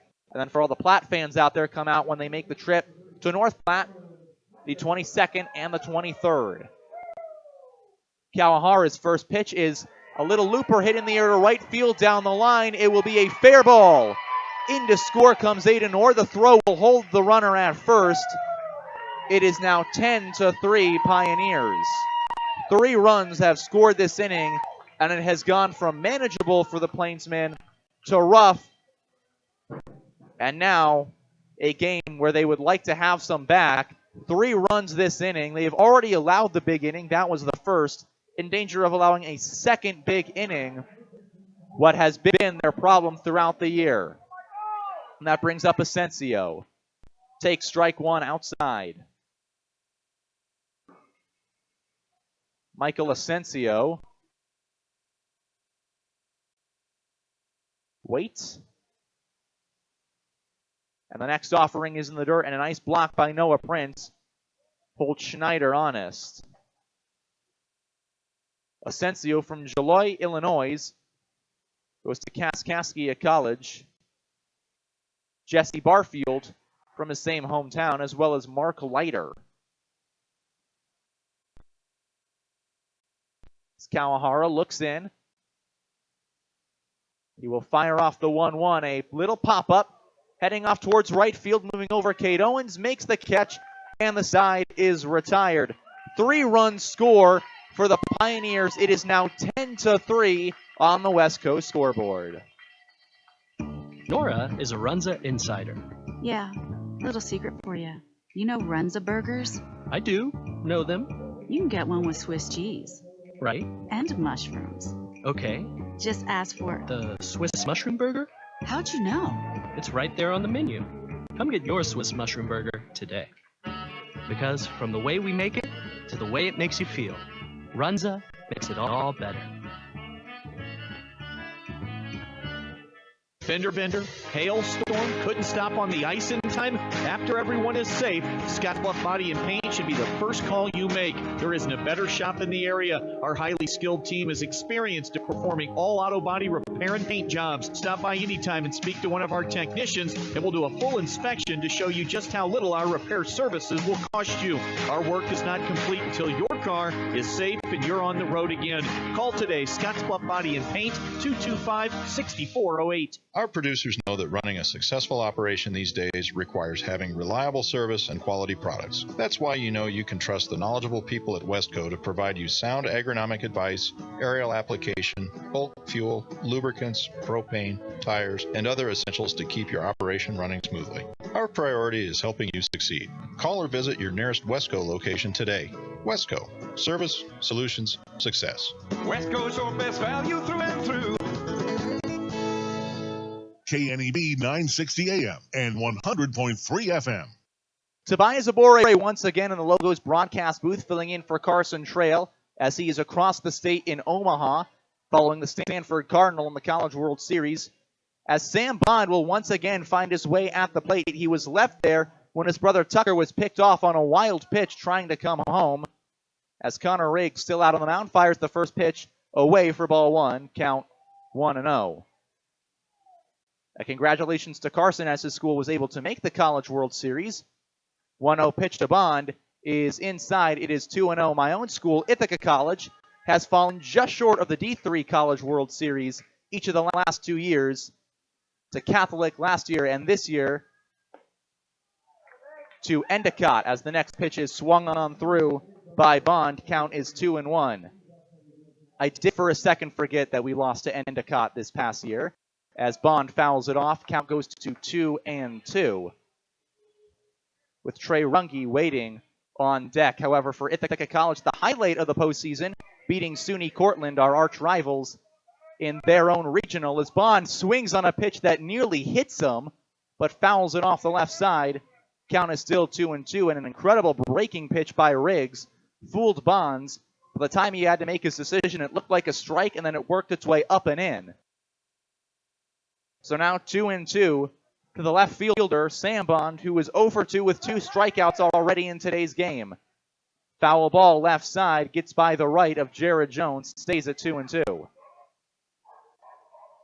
On deck is Trey Runge. After him will be Zach Knowlton this inning. Here in the top half of the 6th, a 7-run ball game. The Plainsmen at one point had a 3-0 lead. Bond swings through his 3rd strikeout of the game. 16th this season. And there's out number 1 to bring up Trey Runge, who has struck out looking and walked. He was stranded at 3rd base back in the 4th inning. He's the 2nd runner the Plainsmen have stranded on 3rd this game. As Runge swings through and foul tips it, it's strike 1. The 0-1 pitch.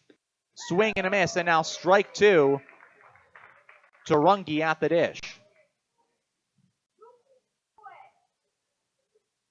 Runge waits. 0-2 the count with one out. It is in the dirt. The count's 1-2.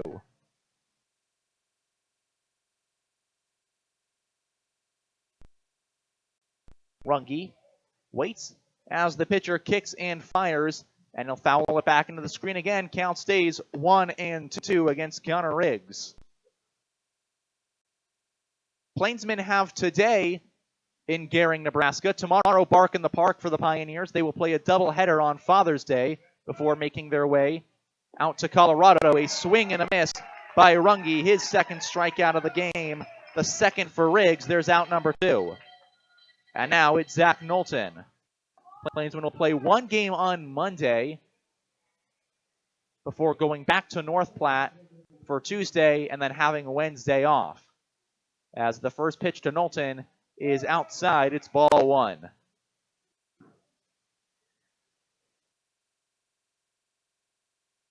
The 1-0 pitch is a breaking ball that keeps finding its way inside. Count is 2-0. Knowlton has struck out 20 times this season. And he takes strike one outside. Count is 2-1. Here's the pitch. Outside. It is 3-1. So Knowlton getting ready. A 3-1 count from Riggs. It is low, ball 4, and the first batter that Riggs has allowed on base since hitting Carmelo Ortiz in the hand. Ortiz had to be taken out of the game after being hit in his hand. Noah Prince came on to replace him. We do hope that Ortiz is okay, as it caught the inside part of what looked like his right hand, as Cade Owens, the leadoff batter, back up to hit. First pitch, outside, ball 1. Plainsmen trail by 7 in the top half of the 6th. There have been wilder comebacks in baseball. The team has certainly had its fair share of good swings and good hits to this point. It's just not today. As the 1-0 pitch is way outside again, a fastball that had a little bit of life on it, and the count is 2-0. To Cade Owens. Struck out back in the 4th, which left Runge stranded at 3rd. Here's the 2-0, and there's strike 1. Finds the outside part of the plate on the right side.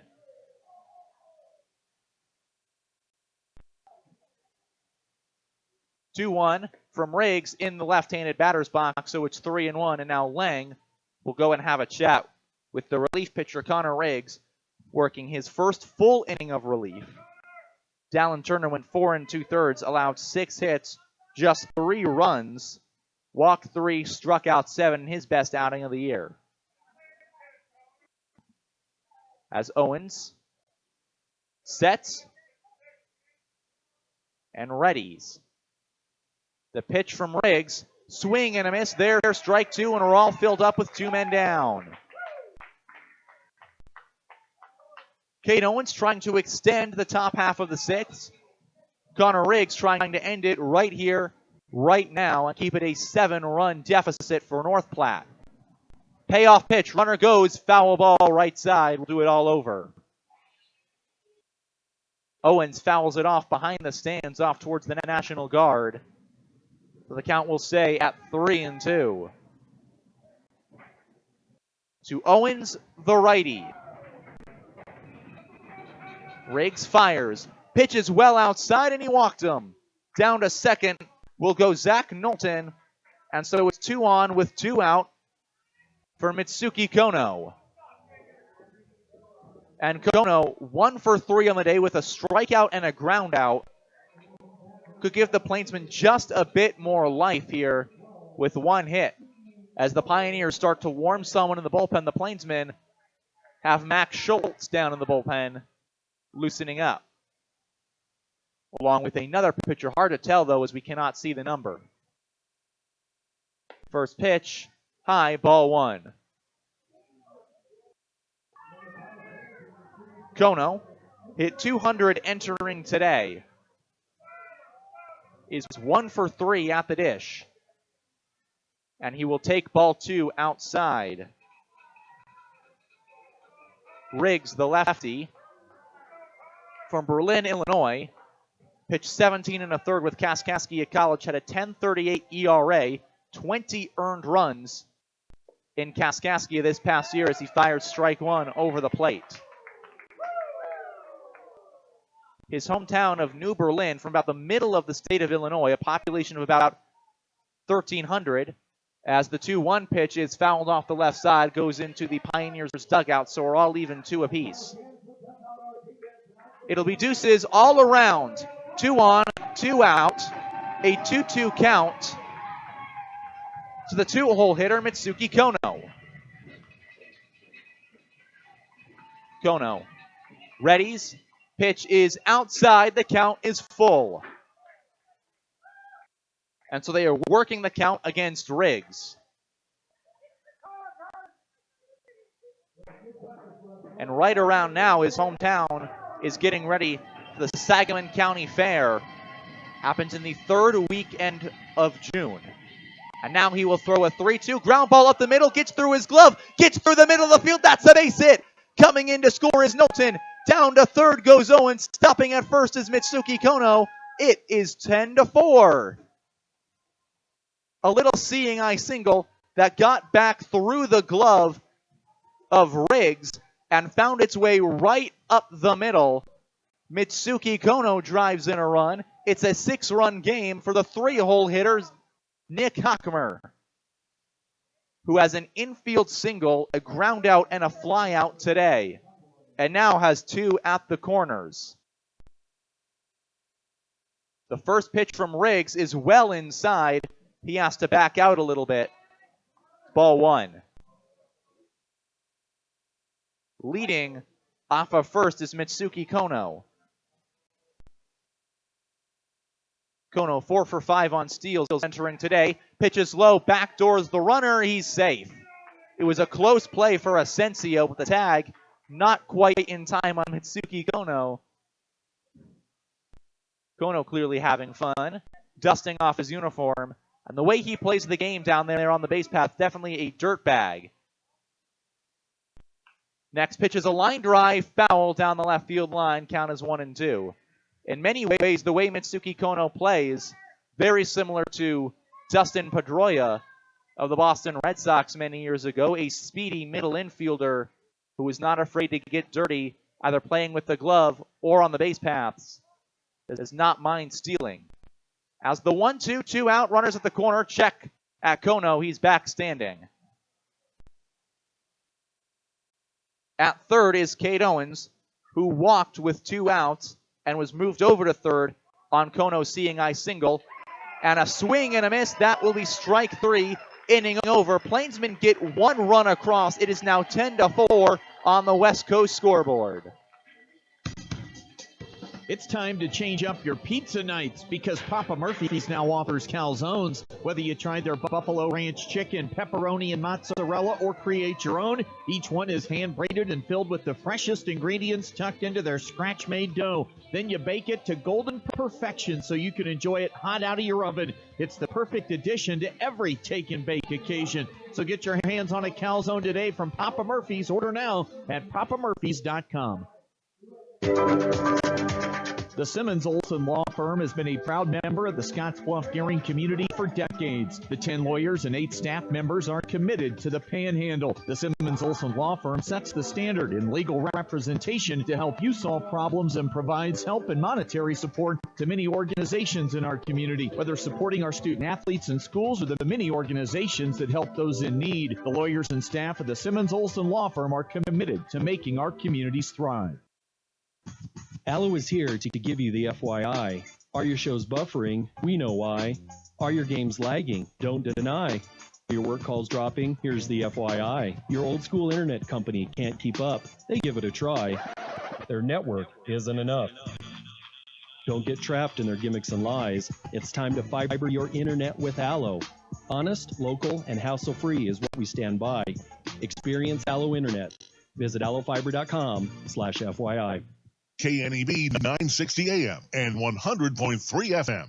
Tobias Zabor in the Logos broadcast booth, the voice of the North Platte Plainsmen filling in for the voice of the Western Nebraska Pioneers. As Hideyoshi Kawahara will work his second inning of relief, he'll face 6, 7, and 8, and the first pitch is a little bit high to Griffin Robinson. Robinson has found his way on every single time at bat, and he hits a high fly ball foul down the left field line. He reached on an error in the first, he was hit by a pitch in the second, and he singled back in the fourth. Every way you can imagine to get on, he has found a way to do it. As the 1-1 is away in the dirt, skips by Prince. The count is 2-1.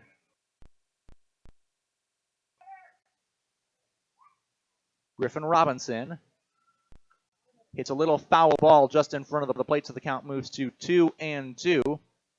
Our update from Omaha, where Carson Trail, the voice of the Western Nebraska Pioneers, currently is. Stanford lost early in the day to Wake Forest. LSU beats Tennessee. So they will face Wake Forest in the winner's bracket. As the 2-2 is away, count is full. To Griffin Robinson, serving as the DH today. And he hits a high pop-up foul off the left side. It will get out of play, and we'll stay right where we are. Robinson from Wetumpka, Alabama. I hope I pronounced that right. He was a transfer from the University of Wisconsin-Platteville. He went 0 for 4 there as a hitter. This past season at Lakeland University, a 169 hitter. And he swings and misses, strikes out to lead off the sixth. Out number 1. Kawahara's first K of the night, and that brings up Jacob Lang.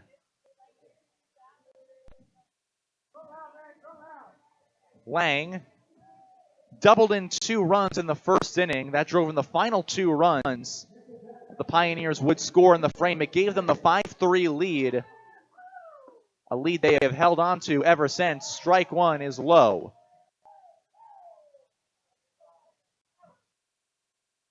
As Hideyoshi gets set and throws the pitch outside, the count is even 1 apiece. Finished up his first year at Riverland Community College in Minnesota, a school that has gone through many, many name changes in its past. As the pitch is outside, it is 2-1. And earlier, he has played some teams that some other Plainsmen have played for. As there's a high fly ball hit in the air to center field. Knowlton moving back, looking up. He will reach his glove up, and there is out number 2 against Jacob Lang. Hideyoshi's Kawahara's Riverland team played against Dakota Wesleyan JV team. His team pitched against Western Tech earlier in the season as well.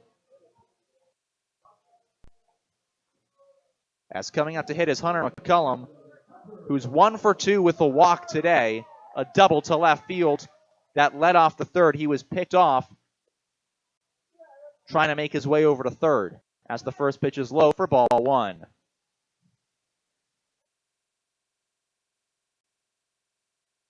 Pitch, a fly ball from the Scottsbluff native, hit out to center field. Knowlton settling under it, and he'll make the catch about 5 feet in front of the warning track to retire the side. The first 1-2-3 inning for the Plainsmen comes in the bottom of the 6th. It is 10-4 as we head to the 7th on the West Coast scoreboard. Dooley Oil has been providing great service since 1968. You can find us located at 2475 10th Street in Gearing, with a total of 5 locations to serve Wyoming, Nebraska, and Colorado. Hi, this is Brian from Dooley Oil, letting you know that we have hydraulic, coolant, and engine oils, as well as grease in stock and on hand. Our drip oil and Blue Ribbon Death comes in a variety of sizes from 2.5s to totes. Delivery available. So for all your ag, commercial, lubricants, and fuel needs, trust the folks at Dooley Oil. Thank you for your patronage. Dooley Oil, committed to you. Look like a team, work like a team with professional uniforms from Ideal Linen and Uniform. Shirts, pants, coveralls, lab coats, scrubs, cook shirts, aprons, and much more. Ideal also offers flame-retardant garments and feature the Ideal Connect tracking system. So when your uniforms are sent for laundry service, they will be tracked and returned professionally, cleaned and pressed. For a free quote and to see our entire line, go to ideallinen.com or stop by 506 South Beltline Highway in Scottsbluff. Locally owned and operated for over 100 years.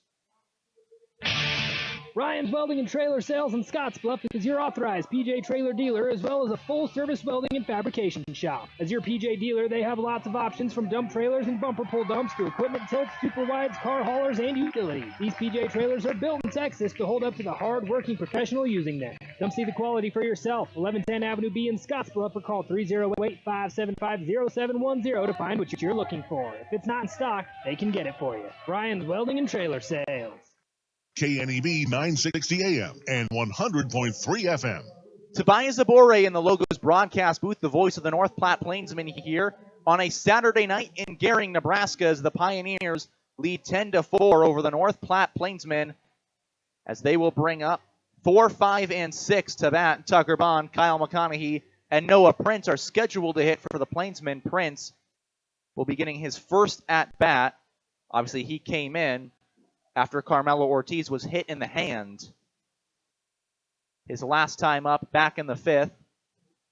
Riggs still out there on the mound, trying to go his 3rd inning for the Pioneers. He allowed 1 run in the last frame after 3 consecutive batters reached. He did strike out the side. And now Tucker comes up, takes the pitch away, ball 1.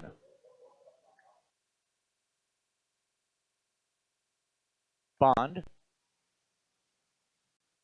readies in the right-handed batter's box, and he will swing through strike 1. Tucker Bond was looking to hit that ball all the way across the state, maybe halfway across the country, but instead the count is 1-1. Next pitch in the dirt, ball 2. Bond, who has been promoted as the power hitter of the two Bond boys, has yet to hit a home run this season. He only has 1 double to show for his power. As the next pitch is away, it's 3-1. So the first of the Bond boys in this lineup. Still waiting to show the power he has with the shillelagh. As the 3-1 is away and he works a walk. Tucker Bond finds his way on his 2nd walk of the afternoon, and that will bring Kyle McConaughey up to hit.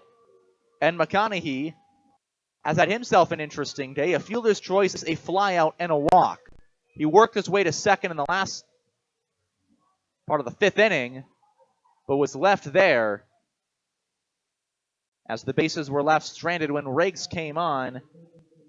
Despite a wild pitch, a runner was able to score. Not able to score, excuse me, as McConaughey gets ready with Tucker Bond down at first. First pitch is in there, strike 1, catches the outside part of the plate. 0-1 the count to the right-handed hitting 3rd baseman. Next pitch is just a bit high, count is 1-1. McConaughey from Columbia, Illinois, will ready on the next pitch, fouls it back into the backstop. The count is 1-2. With Tucker Bond waiting down at first base. Columbia, about 12 miles south of St. Louis. Population of the last census was 1 shy of 11,000. As at the fly ball to center field, moving in is Carpenter. He will not be able to make the play. It drops and gets past him. So down to 2nd goes Tucker Bond. It will be ruled a hit as it drops in front of Coy Carpenter and the right fielder Isaiah Gibbs. And then it moves past them, but the runners stay at 1st and 2nd. And now it's Noah Prince. Prince hit a home run on opening day on the 23rd of May right here in Gering, Nebraska. It was a shot that cleared the left field wall. And now he's getting his first at-bat of the day. And the first pitch is low for ball 1. as Carmelo Ortiz had to be come out after being hit by a pitch. The 1-0 is a swing and a miss by Prince, so the count is 1-1. After the single, McConaughey is at first, and Tucker Bond is down at second.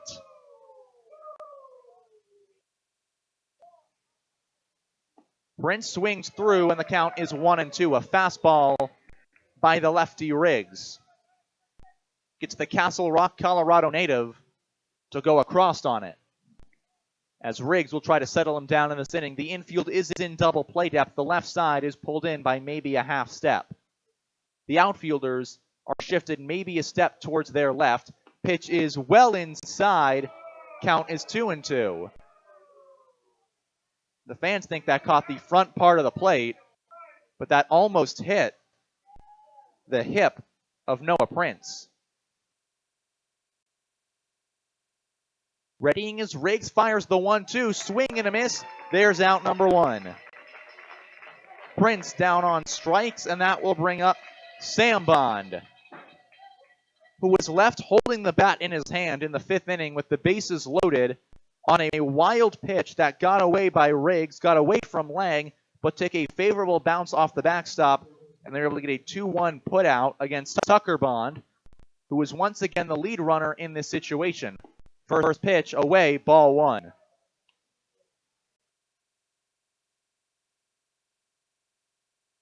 Riggs, the lefty, working just his 3rd game this season.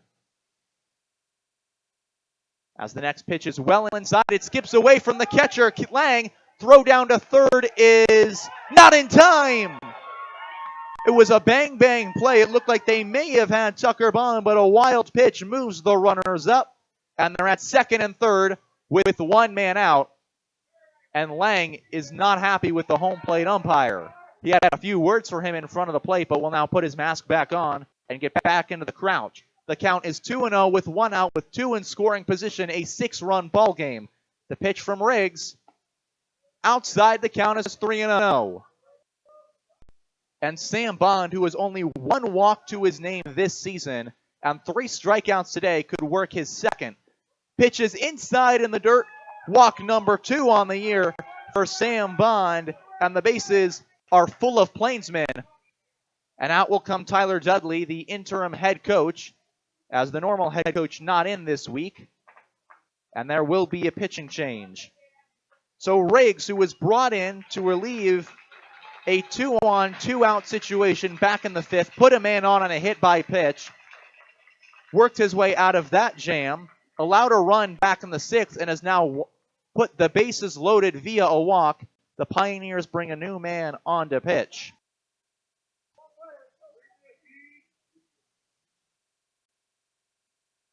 As his day done, he will have 2 innings credited to the name for Connor Riggs. 1 hit. So far, just 1 run allowed. However, he is responsible for every man currently on base in a Plainsman uniform, as we try and see who the new pitcher is for the Pioneers. And it looks like it will be Garrett Hams, who has pitched 2 games so far to this point, has 2 1/3 innings under his belt, a 3.85 ERA out of the bullpen, 2 strikeouts, no walks, and 3 hits allowed.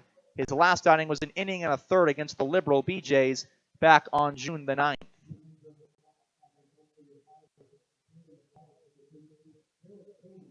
Garrett Hames from Virginia City, Nevada. And he will come on to try and get the Pioneers out of a jam. Virginia City was a boom town in the early mining days. It was a silver mining industry hotspot. Mark Twain himself worked in the town, set his novel Roughing It in Virginia City, and it is claimed that he first used the pen name Mark Twain in that town, going after being Samuel Clemens. So you can say Mark Twain was born in Virginia City, Nevada. Hames, the first year from Centralia College, and he will face Trey Runge, who has yet to find a hit today, yet to find a hit in a North Platte uniform, but has walked, was stranded at third, but could provide the Plainsmen with some much-needed life on one swing of the bat right here. Top of the 7th inning, 1 man out, and the pond has a lot of ducks in it. Bases loaded. First pitch is at the top part of the zone, strike 1, count is 0-1, and tonight's home plate umpire has been very favorable to high strike calls. As that one crossed the plate right at the Plainsman lettering on Runge's green jersey, he'll take ball 1 away, count evens 1 apiece.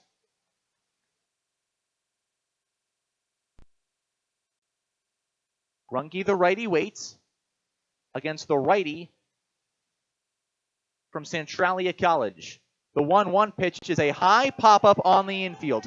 Asensio moving back, calling everybody off, and there's out number 2. A pop-up that doesn't go any further than the infield dirt will bring 2 outs, and the bases loaded for Zach Knowlton. If he can deliver, the Plainsmen will still have some life and a lot of momentum going into the last of the 7th. If he can't, it'll be a 6-run game. As the first pitch to Knowlton is away, and a nice stop by Lang. It's 1-0.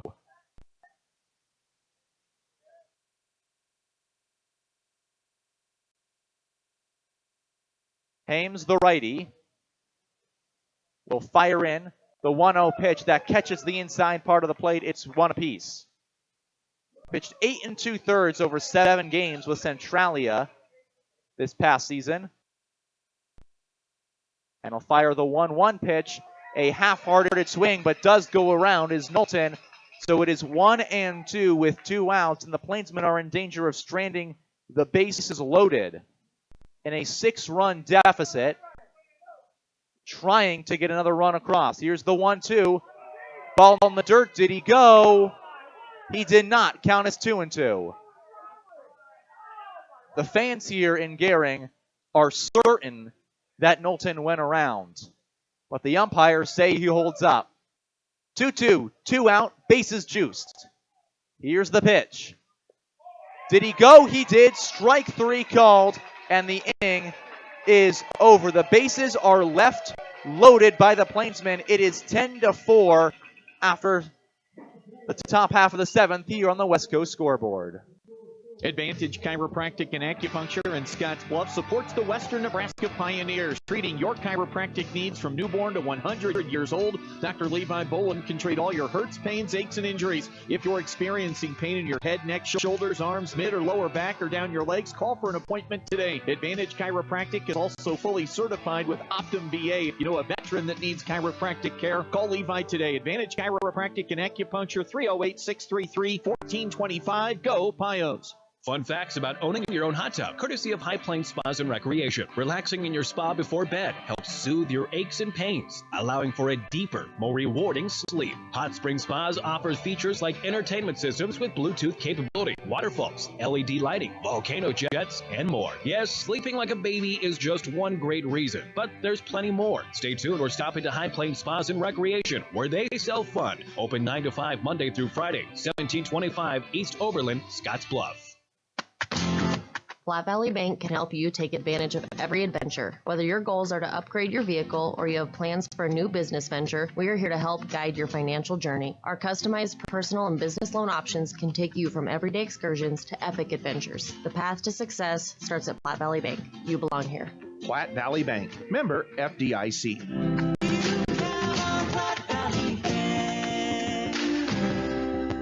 Community banking for you. KNEB 960 AM and 100.3 FM. The Plainsmen leave them low in the top half of the 7th. The 10th runner they have left on base, as now coming up, the 9, 1, and 2 hitters for the Pioneers facing Hideyoshi Kawahara. First pitch to Coy Carpenter is a ground ball over to second base. Runge will have to charge it off the turf. Throw on to first in time. There's out number 1. The infield grass today has been playing a lot slower than it does normally at Bill Wood Field. The grass here at Oregon Trail Park Stadium plays quite slow, and so ground balls the infielders have to charge. Runge, who has not had much action over there at second, did not realize the amount he had to charge it, but he is able to get it off in time as Austin Burkhoff will come up with 1 out and take ball 1. Burkhoff a walk, 2 ground outs and a single today as he swings on the next pitch but fouls it off towards the Pioneers dugout. Count is 1-1. Kawahara readies. He will kick up and fire outside. Count is 2-1 to the righty Burkhoff. In between the last 2 innings, Take Me Out to the ball game played. And screaming Plainsmen louder than many fans screaming Pioneers. A ground ball up the middle that will be fielded by Kono onto first, not in time. So a single by Burkhoff. As I was saying, well, a lot of the fans screaming Pioneers in the Route 4 section. Kim, the team bus driver for the Plainsmen, shouting Plainsmen loud enough for me to hear it through my own headset here in the Logos broadcast booth. Kim, best bus driver out there. A thank you for the work she does for the Plainsmen. As coming up, the 2-hole hitter, Aiden Orr with a man on, 1 out. First pitch is in there, strike 1. Orr has reached base 3 times today. Every single time he has reached, he has come across to score. The next pitch, swing and a miss. There's strike 2.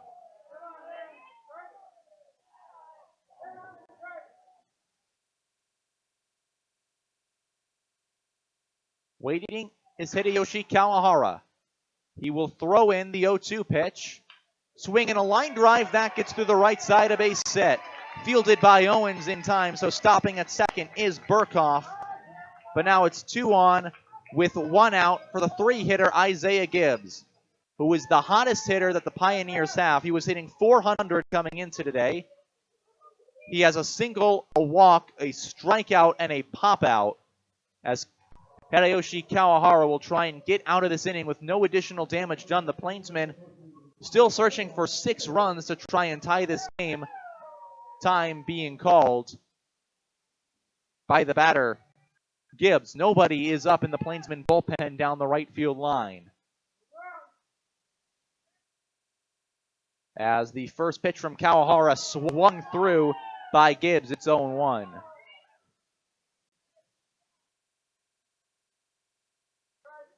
Hideyoshi Kawahara looks in, has his sign. We'll look at the runner back at second, now fires home, and a swing and a line drive through the glove of Kyle McConaughey into left field. Rounding third is Burkhoff. He will stop and go back. Now he's hung up between third and home. The flip to home, they got him out. Runners advance. So a bit of a wild sequence, moves Orr down to second. Actually up to third. Burkhoff went to third. He tried to go home, but was caught leaning off of the bag. And Kyle McConaughey walks him all the way to the plate, then flips it to Noah Prince for out number 2.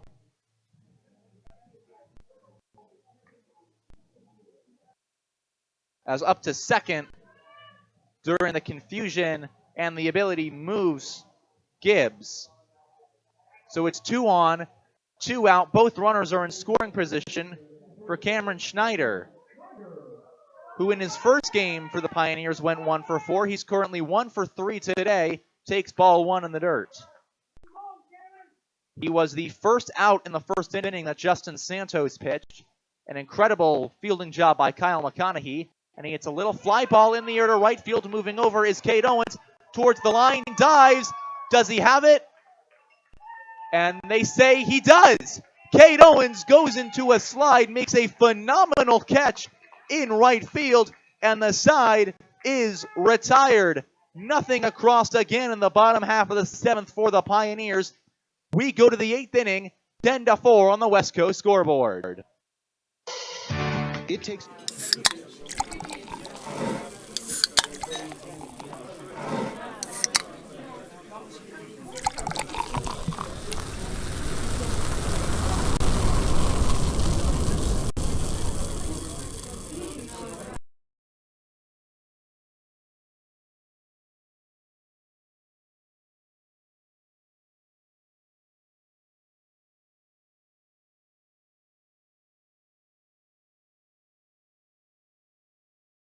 enjoy and live it. At Platte Valley Bank, we are here to help build and support the community we love being a part of. We believe that together, we can make great things happen. Platte Valley Bank.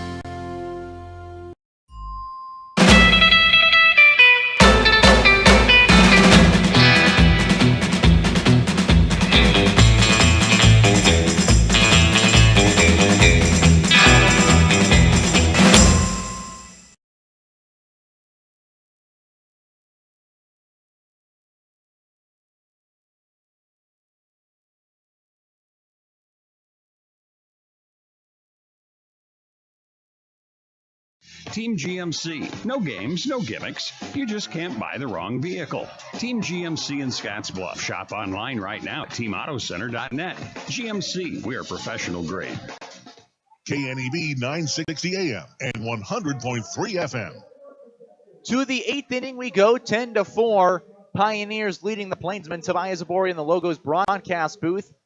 And Cade Owens will lead it off for the Plainsmen against Garrett Hames. And Owens ended the bottom of the 7th inning with a phenomenal catch out in right field. He was sliding across the grass to make a play on his right. If that ball had dropped, it would have scored at least 1, maybe not 2 runs.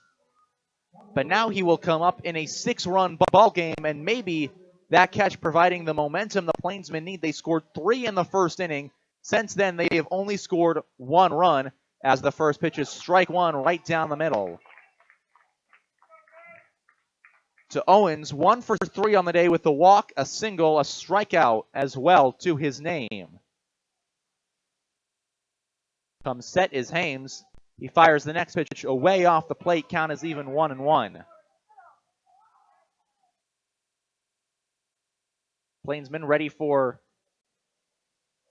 this game, trying to extend it. As the 1-1 pitch is a line drive hit in the air to left center field. That's going to be a base hit. It will split the gap, fielded by Carpenter, and he will throw it in time to hold Cade Owens to a single. But a leadoff single, just like he started the first inning, where the Plainsmen scored 3, starts the 8th, and that will bring up Mitsuki Kono. Plainsmen trying to come back in this game. The second of 4 being played against the Western Nebraska Pioneers tomorrow. 2 games, a doubleheader on Father's Day, before they continue their road trip with the 5th game that will be played in Denver, before making a 13-game homestand. As the first pitch is a fly ball down the right field line heading towards the foul pole. It is a foul ball. Kono hit a baseball that was maybe a foot foul. Had it been a foot to the left, it would have easily been a double that could have scored Cade Owens. Instead, it will be 0-1 for Kono, who is still searching for his first extra base hit as a Plainsman. 2 singles today. Check on the runner at first, but Owens is back in time. 0-1 to Mitsuki Kono. Hams, the righty, comes set. He will kick and fire. The next pitch is inside. Does it catch him? It does not quite hit Mitsuki Kono. Nearly hits the front of his jersey, so the count is 1 apiece.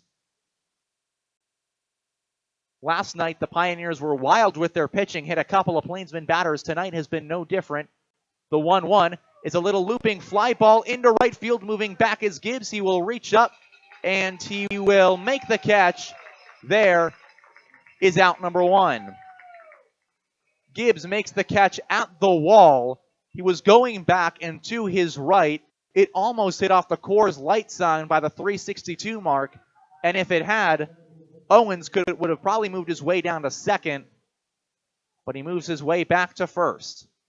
For Nick Hockmer, the DH takes ball 1 outside.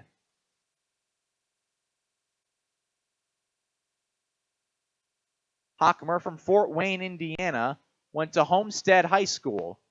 Has been one of the most consistent batters for the Plainsmen. He now hits one on the infield, heading into foul territory. Schneider racing. It will go into the Pioneers' dugout. Count is 1-1.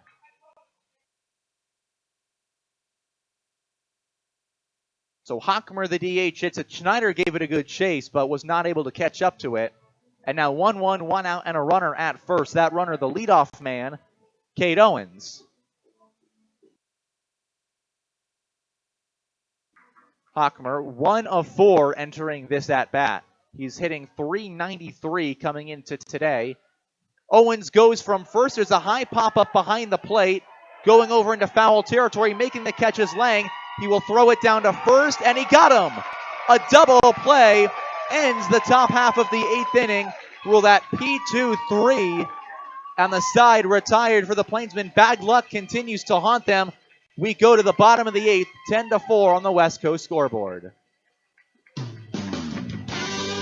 Do you know that Melbita has a gas station and convenience store? Let me tell you about it. They have both gas and diesel at their pumps. All the little odds and ends you might need so you don't have to run back to town. You can grab some bagged ice as you head out for the day. With their full breakfast menu served from 7 to 10:30 a.m. and coffee, of course. They also have homemade cinnamon rolls made right there. A varying lunch menu is served from 11 to 1. Stop by Highway 92 Pit Stop in Melbita. We'd love to get to know you better. Greatness doesn't happen overnight. It takes time, focus, and dedication. At Shelter Insurance, we understand that because we put in the hard work and dedication for decades. And that commitment is paid off with award-winning customer service for your auto, home, and life insurance. Yeah, Right now at Viera Wireless, we're celebrating the season of our loving moms, our hardworking dads, and our new and hopeful grads. Show them appreciation with one of our best deals ever. Get half off any tablet when you buy a phone with the new or renewed line. That includes the latest generation tablets from Apple and Samsung. You can also get them a new Samsung Galaxy S23 on us when you buy another one with trade-in. For more information, visit your local Viero store today. Restrictions apply. See store for details. KNEB 960 AM and 100.3 FM. Tobias Zabore, the voice of the North Platte Plainsmen in the Logos broadcast booth, filling in for the voice of the Western Nebraska Pioneers, Carson Trail. As the Plainsmen go to the bottom of the 8th inning, trailing 10-4. They had a chance in the last frame, a leadoff single by Cade Owens and a couple of foul balls that just missed, being some big hits. And then to end the inning, Hockmer pops out to the catcher and a 2-3 double play retires the side. It'll be Michael Asensio, the 5-hitter, leading off for the Pioneers. Kawahara, a changeup at strike 1. As Hideyoshi Kawahara on for his 4th inning of relief. A ground ball back to Kawahara. He'll run it to first, flips it on to Tucker Bond. There's out number 1. An impressive job by the man who the team likes to call Yoshi for the first out of the frame. And that will bring up Griffin Robinson. Kawahara, the second pitcher in today's game. Santos went 4 innings after it looked like he may be done before the first was over, was able to settle back in. And now a ground ball on the left side, fielded by Kono from his seat onto first. Not in time. A single. Robinson beats it out. The speed. And there's one on with 1 out. That was a very close play. Mitsuki Kono ranged to his right, threw it from the seat of his pants on the dirt, and the throw was on target. It's just that Robinson had the speed and legged out the infield single. So that'll bring up Jacob Lang, who after his first inning double has been held hitless, takes ball 1 away. Lang readies in the right-handed batter's box. The next pitch is just outside, ball 2. Jacob Lang from Grayson College, born in Krugerville, Texas. As the next pitch is swung on foul, so the count will move to 2-1. Krugerville, city in Denton County, population of just about 1,700. So not a very large town. It is just north of the Dallas-Fort Worth metro area. Swing and a miss. Swinging almost out of his shoes at a changeup by Kawahara, so the count evens 2 apiece. 2-2, 1 out, leading off of first in Robinson here in the bottom of the 8th. A 6-run lead for the Pioneers. Ground ball on the infield. Charging it is Kono. Kono has it, throws. Will be back at second as the runner slips over the bag. Throw down to the third baseman, McConaughey. They have the runner in a pickle. McConaughey, tag applied on Griffin Robinson. He is out. Jacob Lang is down to first base. He was likely going to get on anyways as that ground ball was slow coming off the grass. But Griffin Robinson slid into second, overslid the bag, and as soon as that happened, Kono knew he had him. He flipped it to Runge, who flipped it to McConaughey, who ran him down, and now there's 2 outs for Hunter McCullum. As McCullum, who had a double to lead off the third, was picked off, making his way over to third, takes ball 1 in the dirt on the outside, count 1-0.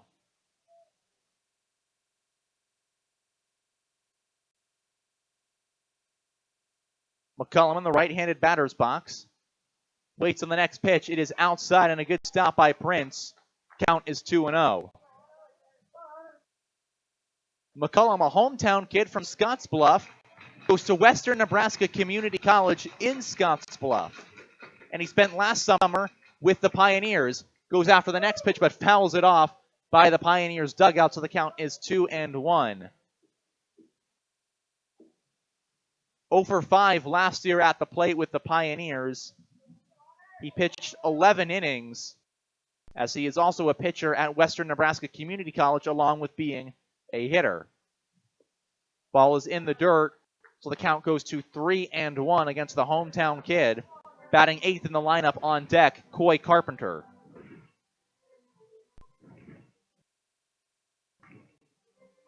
(3-1), leading off of first is Jacob Lang, and the pitch. Inside, checks his swing, and they will say he doesn't go around. They check the field umpire. They say he doesn't go around either, so it's a walk with 2 outs. And Hideyoshi Kawahara was none too pleased about that call, and now the 9-hole hitter, Coy Carpenter. Carpenter, the righty, a single and a fielder's choice today. He has scored both times he's gotten on base. First pitch is a pop-up foul off the left side, gets out of play. Count is 0-1.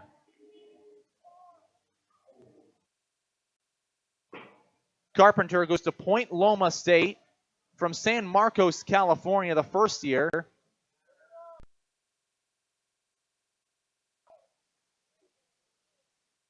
Pitch fired, foul ball on a changeup. Looked out of the hands of Kawahara like it was going to be a ball, then dove its way back in, and Carpenter just gets a piece of it, so the count is 0-2.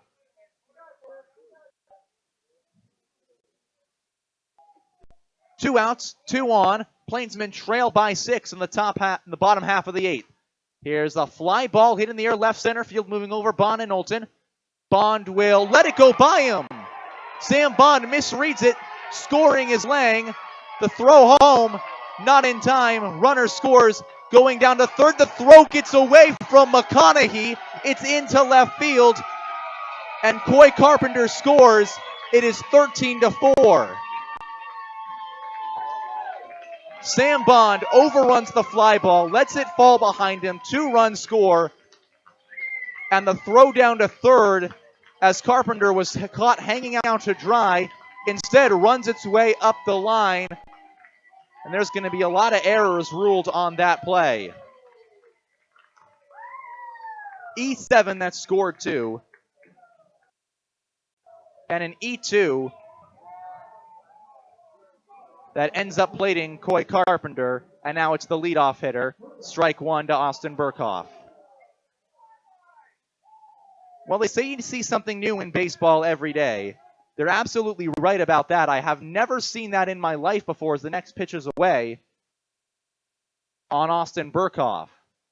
I may have seen it once before in my life. That was with my high school baseball team. As the next pitch is just away, count is 2-1 to the leadoff hitter Burkhoff. as the Plainsmen once again throw the ball around the infield, and it gets them into runs trouble as the next pitch is swung on and missed, so the count is even 2 apiece. Pitch from Kawahara outside, and the count is full. Kawahara's full count to Burkhoff misses away, and he walked him.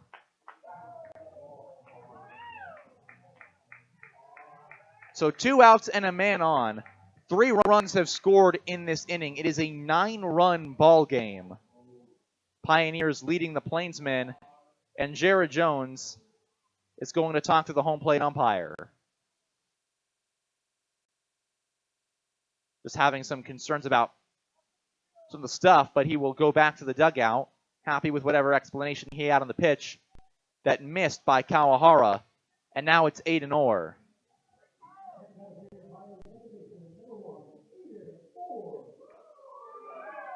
Orr swings at the first pitch. It's a high fly ball to left field. Sam Bond moving back, and he misses another fly ball in left field behind him.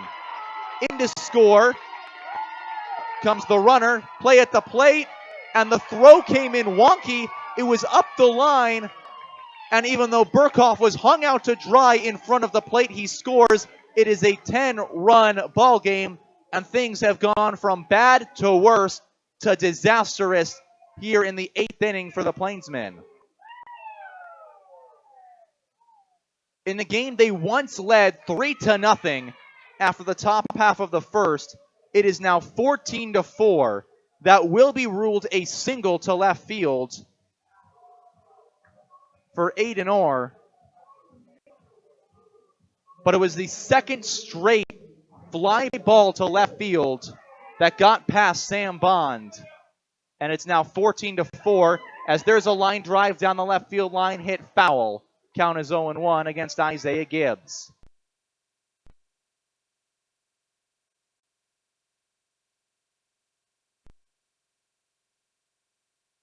Gibbs, the righty, waits for the pitch from Kawahara as 4 runs have scored this inning. It is outside, 1-1. And after last night, when the Plainsmen had all the promise in the world, losing only on a walk-off single in the bottom of the 9th, they will now go to the top half of the inning, trailing by at least 10 runs as there's a fly ball to center field, sending Knowlton back at the wall. Looking up, it is off the wall, and that's going to be a home run. Isaiah Gibbs makes it 16-4, and the Plainsmen having a doomsday scenario play out in this game. Talked about it before the game, how one of the keys was going to have to be limiting the big inning, but also not getting down after last night. And after leading 3-0, that ball clears the right field fence. It is 16-4, and Jared Jones is out to take the ball from Hideyoshi Kawahara. Kawahara wants to stay out there in the ball game. Jones will be convinced he will let Kawahara pitch. And now it'll be Cameron Schneider. And if he can get on, it would mean that the Pioneers would be batting around against the Plainsmen. The 3rd big inning North Platte has allowed in today's game. And in a ball game where they were trying not to allow a big inning, the big inning has been what's doomed them. It is a 12-run game, ball 1 inside. To Schneider. The 1-0. Away, it's 2-0. There is somebody up in the Plainsmen bullpen. We cannot see as it is obstructed by one of the light towers, as the 2-0 is in the dirt. 3-0. And Hideyoshi Kawahara started this inning with 2 outs and only a 6-run deficit.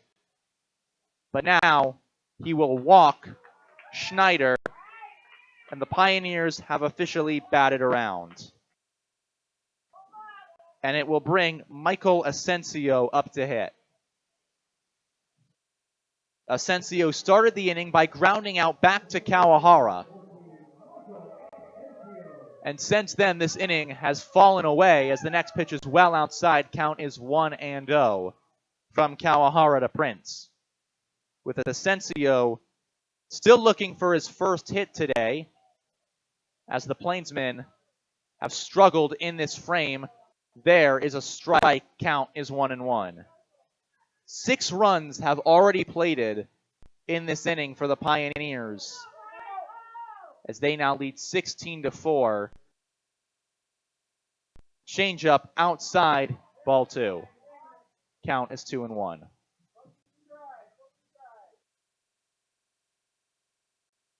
Asensio, the righty waits. Pitch is in there for a strike, throw down to first, but he's back standing. Kawahara trying to end this inning, get the Plainsmen up to bat in the top half of the 9th inning as they face a 1-12 start to the year. There's a fly ball hit in the air to center field. Knowlton moves to his right. He will settle under it, and the inning mercifully ends. 6 runs score for the Pioneers. It is now 16-4 on the West Coast scoreboard. What's your plan? Hi, I'm Kevin Carmody, Life and Health Producer at J.G. Elliott Insurance Center. Are you an individual needing life, health, disability, or long-term care insurance? Are you a business owner wanting to offer or enhance your group health and ancillary benefits? If so, give me a call at 308-635-2023. Together, we can build a plan that meets your needs today, tomorrow, and well into the future. J.G. Elliott Insurance Center, a Platte Valley company. Our producers know that running a successful operation these days requires having reliable service and quality products. That's why you know you can trust the knowledgeable people at Westco to provide you sound agronomic advice, aerial application, bulk fuel, lubricants, propane, tires, and other essentials to keep your operation running smoothly. Our priority is helping you succeed. Call or visit your nearest Westco location today. Westco. Service, solutions, success. Westco's your best value through and through. At Russell's Automotive in Scottsbluff, they believe in providing the best auto repair services and warranties to their customers. That's why they're excited to announce their new coast-to-coast nationwide warranty through the Certified Auto Repair Network. With every repair they make, you'll receive a 36-month or 36,000-mile warranty on parts and labor honored nationwide. Their ASE certified technicians use the latest diagnostic tools and equipment to make sure your car is running like new. And with their new nationwide warranty, you can travel worry-free knowing that you're covered no matter where you go. So come on down to Russell's Automotive in Scottsbluff today and experience the best in auto repair services and warranty. Call them now to schedule your appointment. KNEB 960 AM and 100.3 FM. 6 runs, including a 2-run home run by Isaiah Gibbs, punctuate the bottom half of the 8th inning. We now go to the top of the 9th. Tobias Abori along with you in the Logos broadcast booth. As Hams tries to end out this ball game, he will get Tucker Bond, Kyle McConaughey, and Noah Prince. In a 12-run game, Bond fouls the first pitch off. It's 0-1. Barring an absolute miracle tonight, the Plainsmen will fall to 1-12 to start the season. Their only win being against the Colorado Tribe in Aurora. Next pitch is away. It's ball 1. They started the year 0-10. They then went to Aurora, beat the Tribe to go 1-10. Last night had a lead going into the 7th as the next pitch skips in the dirt. Count is 2-1. Pioneers tied it up in the 7th, won it in the 9th on a walk-off single by Aiden Orr. And tonight it seems like all the momentum has left the Plainsmen bats, and it's 3-1 to Tucker Bond.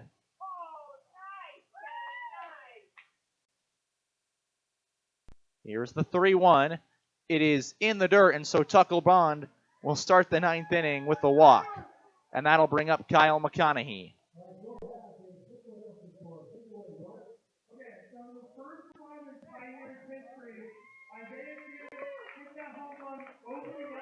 McConaughey will come up to hit.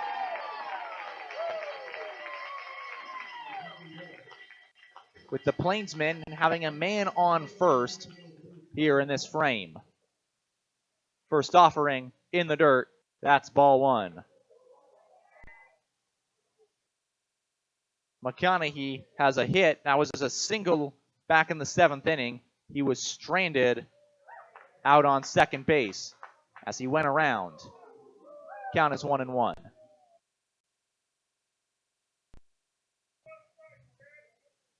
Here's the 1-1 pitch. Fouled back to the padding, so the count is 1-2 to McConaughey. A 12-run ball game. The Plainsmen find themselves down in. As the next pitch is well inside, so the count goes 2-2.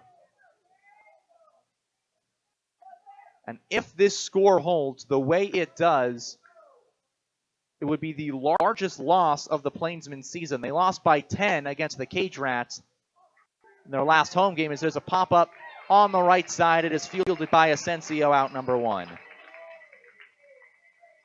And now, Noah Prince will get his second turn to hit. He struck out his first time, again filling in for Carmelo Ortiz, who was hit on the hands back in the 5th inning. Riggs' first batter, he had to be taken out of the game. As the first pitch is strike 1. The Plainsmen started by scoring 3 runs in the first, and ever since then, it has gone downhill. 5 runs allowed in the bottom half, 6 runs in the 8th, 3 runs in the 5th, and a run apiece in the 2nd and the 3rd, as Prince fouls one back, so the count is 0-2, trying to avoid his second strikeout today. 0-2 with 1 out. Swing and a miss, and 2 down in the 9th inning, and the Plainsmen 1 out to go. It's Sam Bond.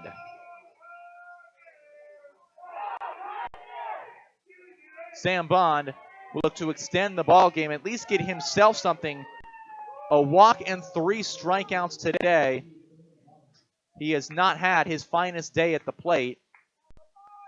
2 of the 3 true outcomes have been all his. Next pitch is in there, strike 1.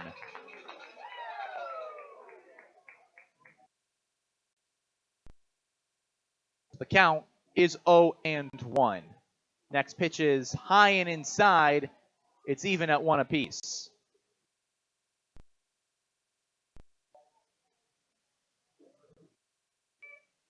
1-1 the count. Next pitch, swinging a ground ball on the infield, fielded by Hams. He drops it, recovers onto first in time, and the ball game is over. The North Platte Plainsmen, after coming so close last night against the Pioneers, fall 16-4 on the road. A 12-run loss to the home Pioneers side. They are now 0-2 on this road stand in Gering, 1-12 on the season. We're going to take a quick break, but when we come back, the post-game show, the Runza post-game show, up to you next year on KNEB Radio. Did you know Ideal Linen and Uniform is also a full-service janitorial supply provider? You don't need to worry about finding your janitorial supplies. Ideal will keep your business stocked, saving you time and money. Ideal Linen and Uniform provides quality cleaning and industrial products, mops, soap, air freshening system, paper products, custom logo maps, cleaning supplies, even signage, and more. Call for a free quote. Ideal Linen and Uniform, locally owned and operated since 1907. 506 South Beltline, Scottsbluff. Online at ideal-linen.com or call 632-7197. Dooley Oil has been providing great service since 1968. You can find us located at 2475 10th Street in Gering, with a total of 5 locations to serve Wyoming, Nebraska, and Colorado. Hi, this is Brian from Dooley Oil, letting you know that we have hydraulic, coolant, and engine oils, as well as grease in stock and on hand. Our drip oil and Blue Ribbon Death comes in a variety of sizes from 2.5s to totes. Delivery available. So for all your ag, commercial, lubricants, and fuel needs, trust the folks at Dooley Oil. Thank you for your patronage. Dooley Oil, committed to you. When you decide to sell your car, there are so many more options than ever before. Do not overlook Team Auto Center as a top-rated buyer for your old vehicle. No need to trade it in on a new one. Team Auto Center will give you a fair market price for your vehicle with no expectation of you purchasing from us. Come experience the difference at Team Auto Center or visit us online at teamautocenter.net.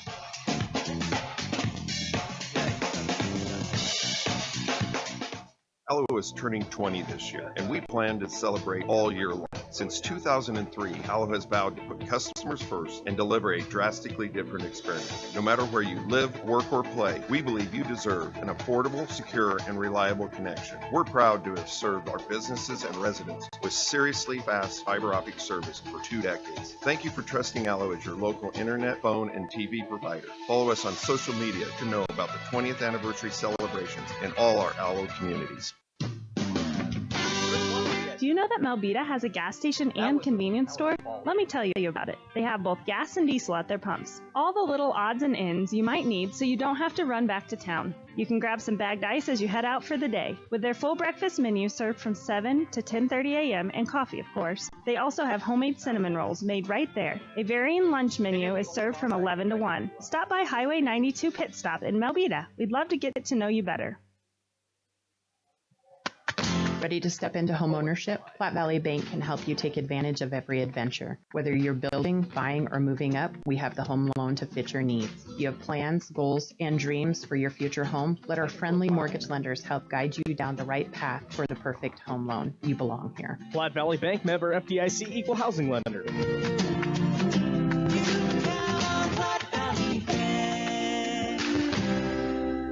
Community banking for you. After I drop the kids off, I have to run across town for a meeting, hit the gym during lunch. Jake has soccer tonight, and Emily has gymnastics? Oh, did I turn on the crock pot this morning? With a never-ending to-do list, it's easy to forget something important, like setting up a life insurance plan with Shelter Insurance. Your local Shelter agent can show you how to create a safety net for your family. Shelter Life Insurance Company, Columbia, Good, how are Missouri. you? Ask Travis Hawk about Shelter's life insurance coverage options. It's time now for the Runza Post-Game Show, presented by Runza Restaurants. Runza makes a great stop before or after every game. Win or lose, Runza makes it all better.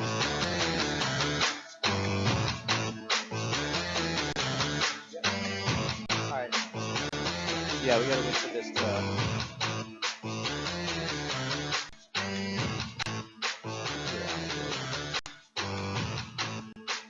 Welcome into the Runza post-game show. Tobias Zabor in the Logos broadcast booth, the voice of the North Platte Plainsmen along with you as the Plainsmen drop this one to the Western Nebraska Pioneers, 16-4. A tough loss for the Plainsmen, but now we have along with us Dallin Turner on the Runza post-game show, the Taco John's player of the game. The player of the game brought to you by Taco John's of Scottsbluff and Gering. Make Taco John's a game day tradition by unwrapping the original before or after every game. Dallin, thanks for joining us on the broadcast. Thank you for having me. I'm happy to be here. Absolutely. Well, after you struggled a bit in the first inning, you were able to settle down through the rest of the game. What did you make that transition heading into the second? What did you do? Yeah, so that first inning, I was attacking guys, just wasn't going my way. Didn't execute with 2 strikes very well. Maybe a little bit of positioning as well. Just nothing was really kind of going my way. When I got back in, kind of just sat down, just relaxed, and I just kind of told myself that I just needed to refocus and to do your job and just to attack more than I did that first inning, and it kind of went my way. This being your second start of the year, what were you looking to do coming into this start specifically against the Plainsmen? Yeah, so my first start was against the Plainsmen, and I think that first inning I was trying to kind of recapture that same rhythm that I had when I started against them early in the year. Like I said, just wasn't executing like I wanted to. But honestly, I was just trying to put my team in the best position to win, and knowing how our Pioneers offense is, I knew that if I could just get us through 5 innings, limiting the damage, that I knew the offense was going to come through and do their job, and they did. Yeah, and what is it like having your offense come through for you immediately in a spot like that? I mean, it's a great feeling, especially after, like you said, I struggled in that first inning, and coming back in down 3-0, it's not a good feeling, but with them responding, putting up a 5 spot, just putting together really good at bats, pushing the pitch count up for their guy, it's a good feeling.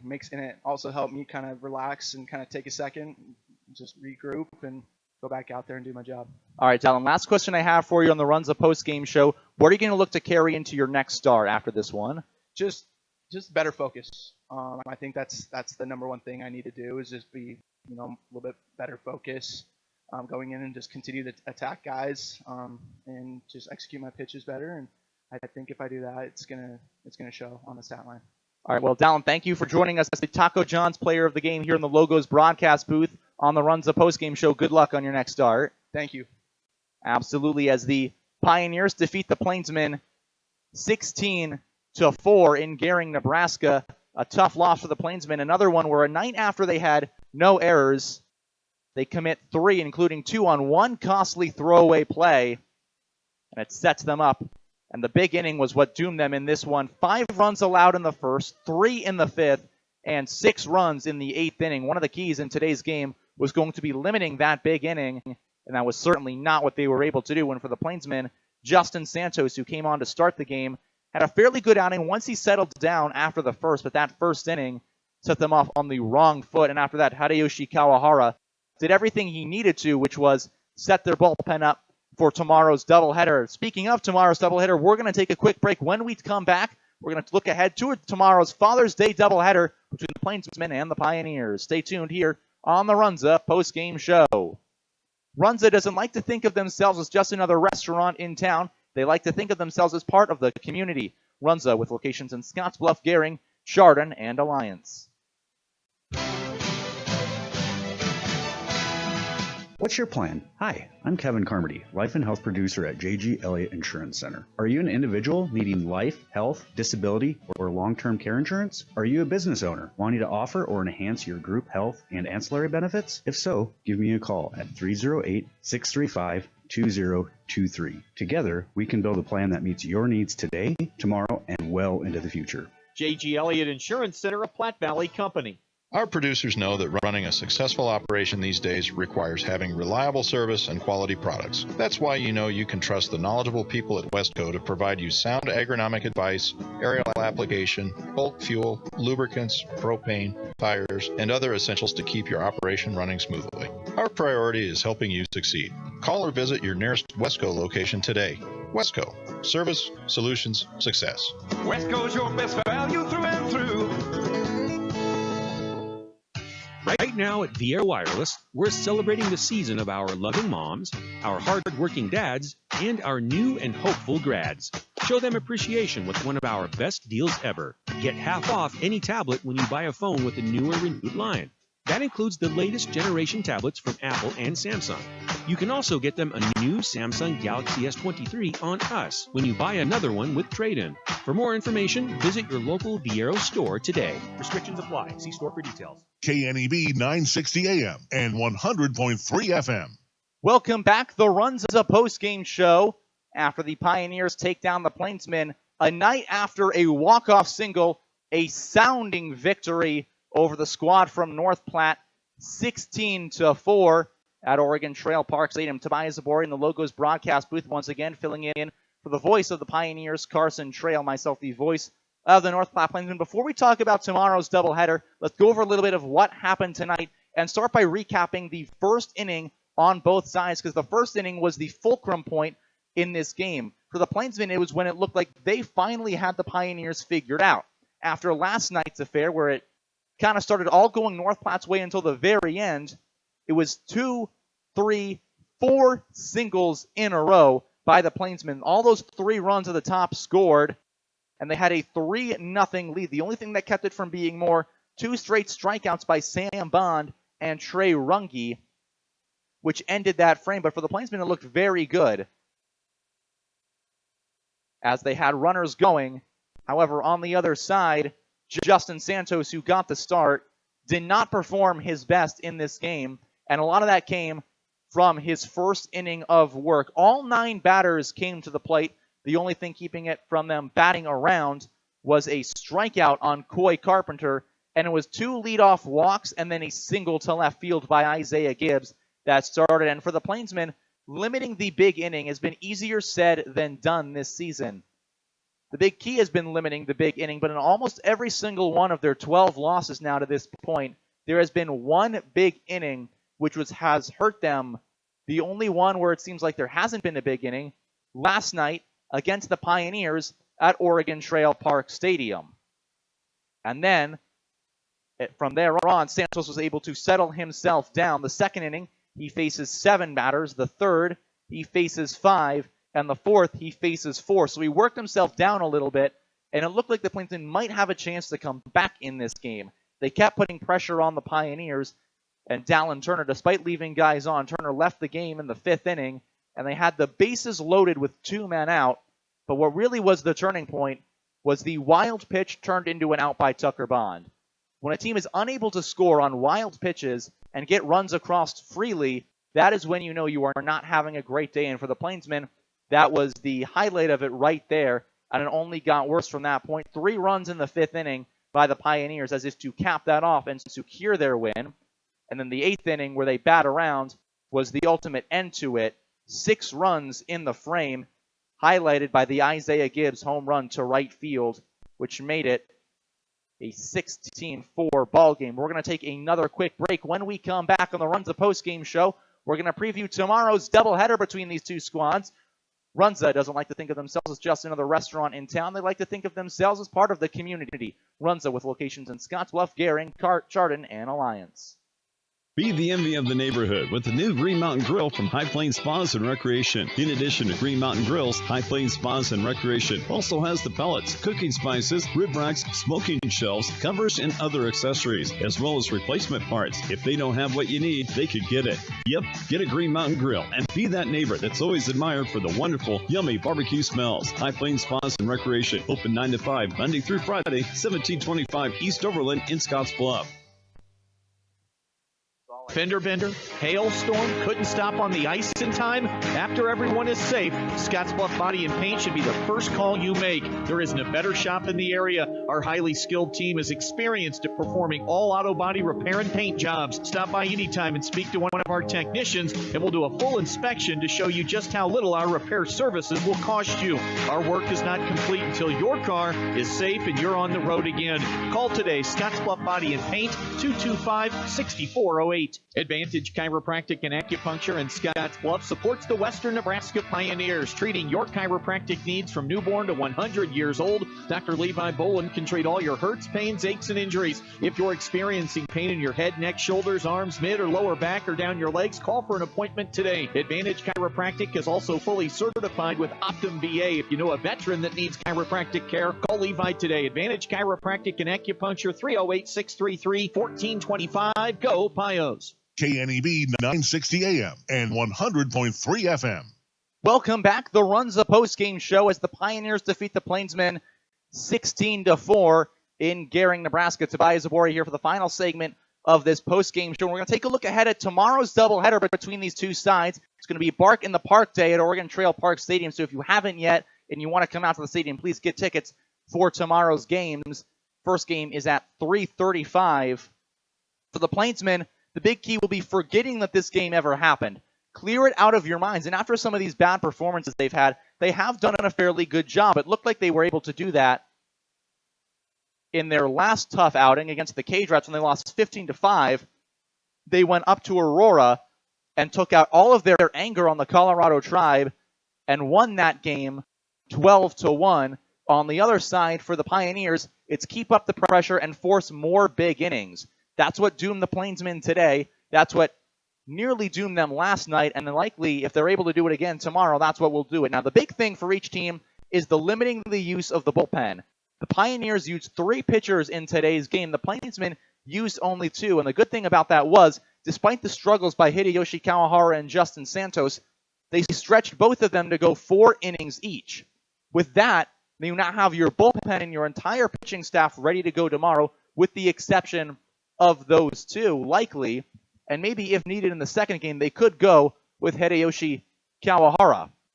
Now, in terms of the batting lineup, it's still going to be searching for that first baseman for the Plainsmen. That has been the biggest question mark coming into this season and into pretty much all the games, is who are they going to put at first? Is it going to be Major Maiden, or are they going to roll with Tucker Bond? Now, Bond today went 1 for 2 with a single and a flyout. He also had 3 walks. Major Maiden has struggled recently, but still has the ability to be the top hitter on the Plainsmen staff. Meanwhile, another big question is still looming at second base. Zirkel's defense has been fairly good recently, but to start the year, it was a bit troublesome. Meanwhile, Trey Runge has been solid defensively, The only problem is he is 0 for 20 after tonight's performance. And for the Plainsmen, who have had good hitting in the most recent games, this one, the biggest example of hitting letting them down in this contest. The big keys for tomorrow on the Plainsmen side will be hit the ball and don't allow a big inning. And on the Pioneer side, it's going to be pitch out of every single jam and keep putting your foot down on the gas against this Plainsmen squad. Runza doesn't like to think of themselves as just another restaurant in town. They like to think of themselves as part of the community. Runza with locations in Scottsbluff, Gering, Chardon, and Alliance. We thank you for tuning in here on the Runza postgame show and to today's broadcast of Plainsmen and Pioneers baseball. Be sure to tune in tomorrow at 3:35 when the Plainsmen take on the Pioneers here in Gering, Scottsbluff. Thank you, Tobias Zabore, saying so long on KNEB Radio. This has been the Runza postgame show, presented by Runza Restaurants. Runza makes a great stop before or after every game. Win or lose, Runza makes it all better. Today's broadcast is copyrighted and the sole possession of KNEB and the Nebraska Rural Radio Association. Any rebroadcast, reproduction, or other use of this broadcast without the express written consent of the Nebraska Rural Radio Association is prohibited. This has been a special presentation of the Nebraska Rural Radio Association. We now return to our regularly scheduled program.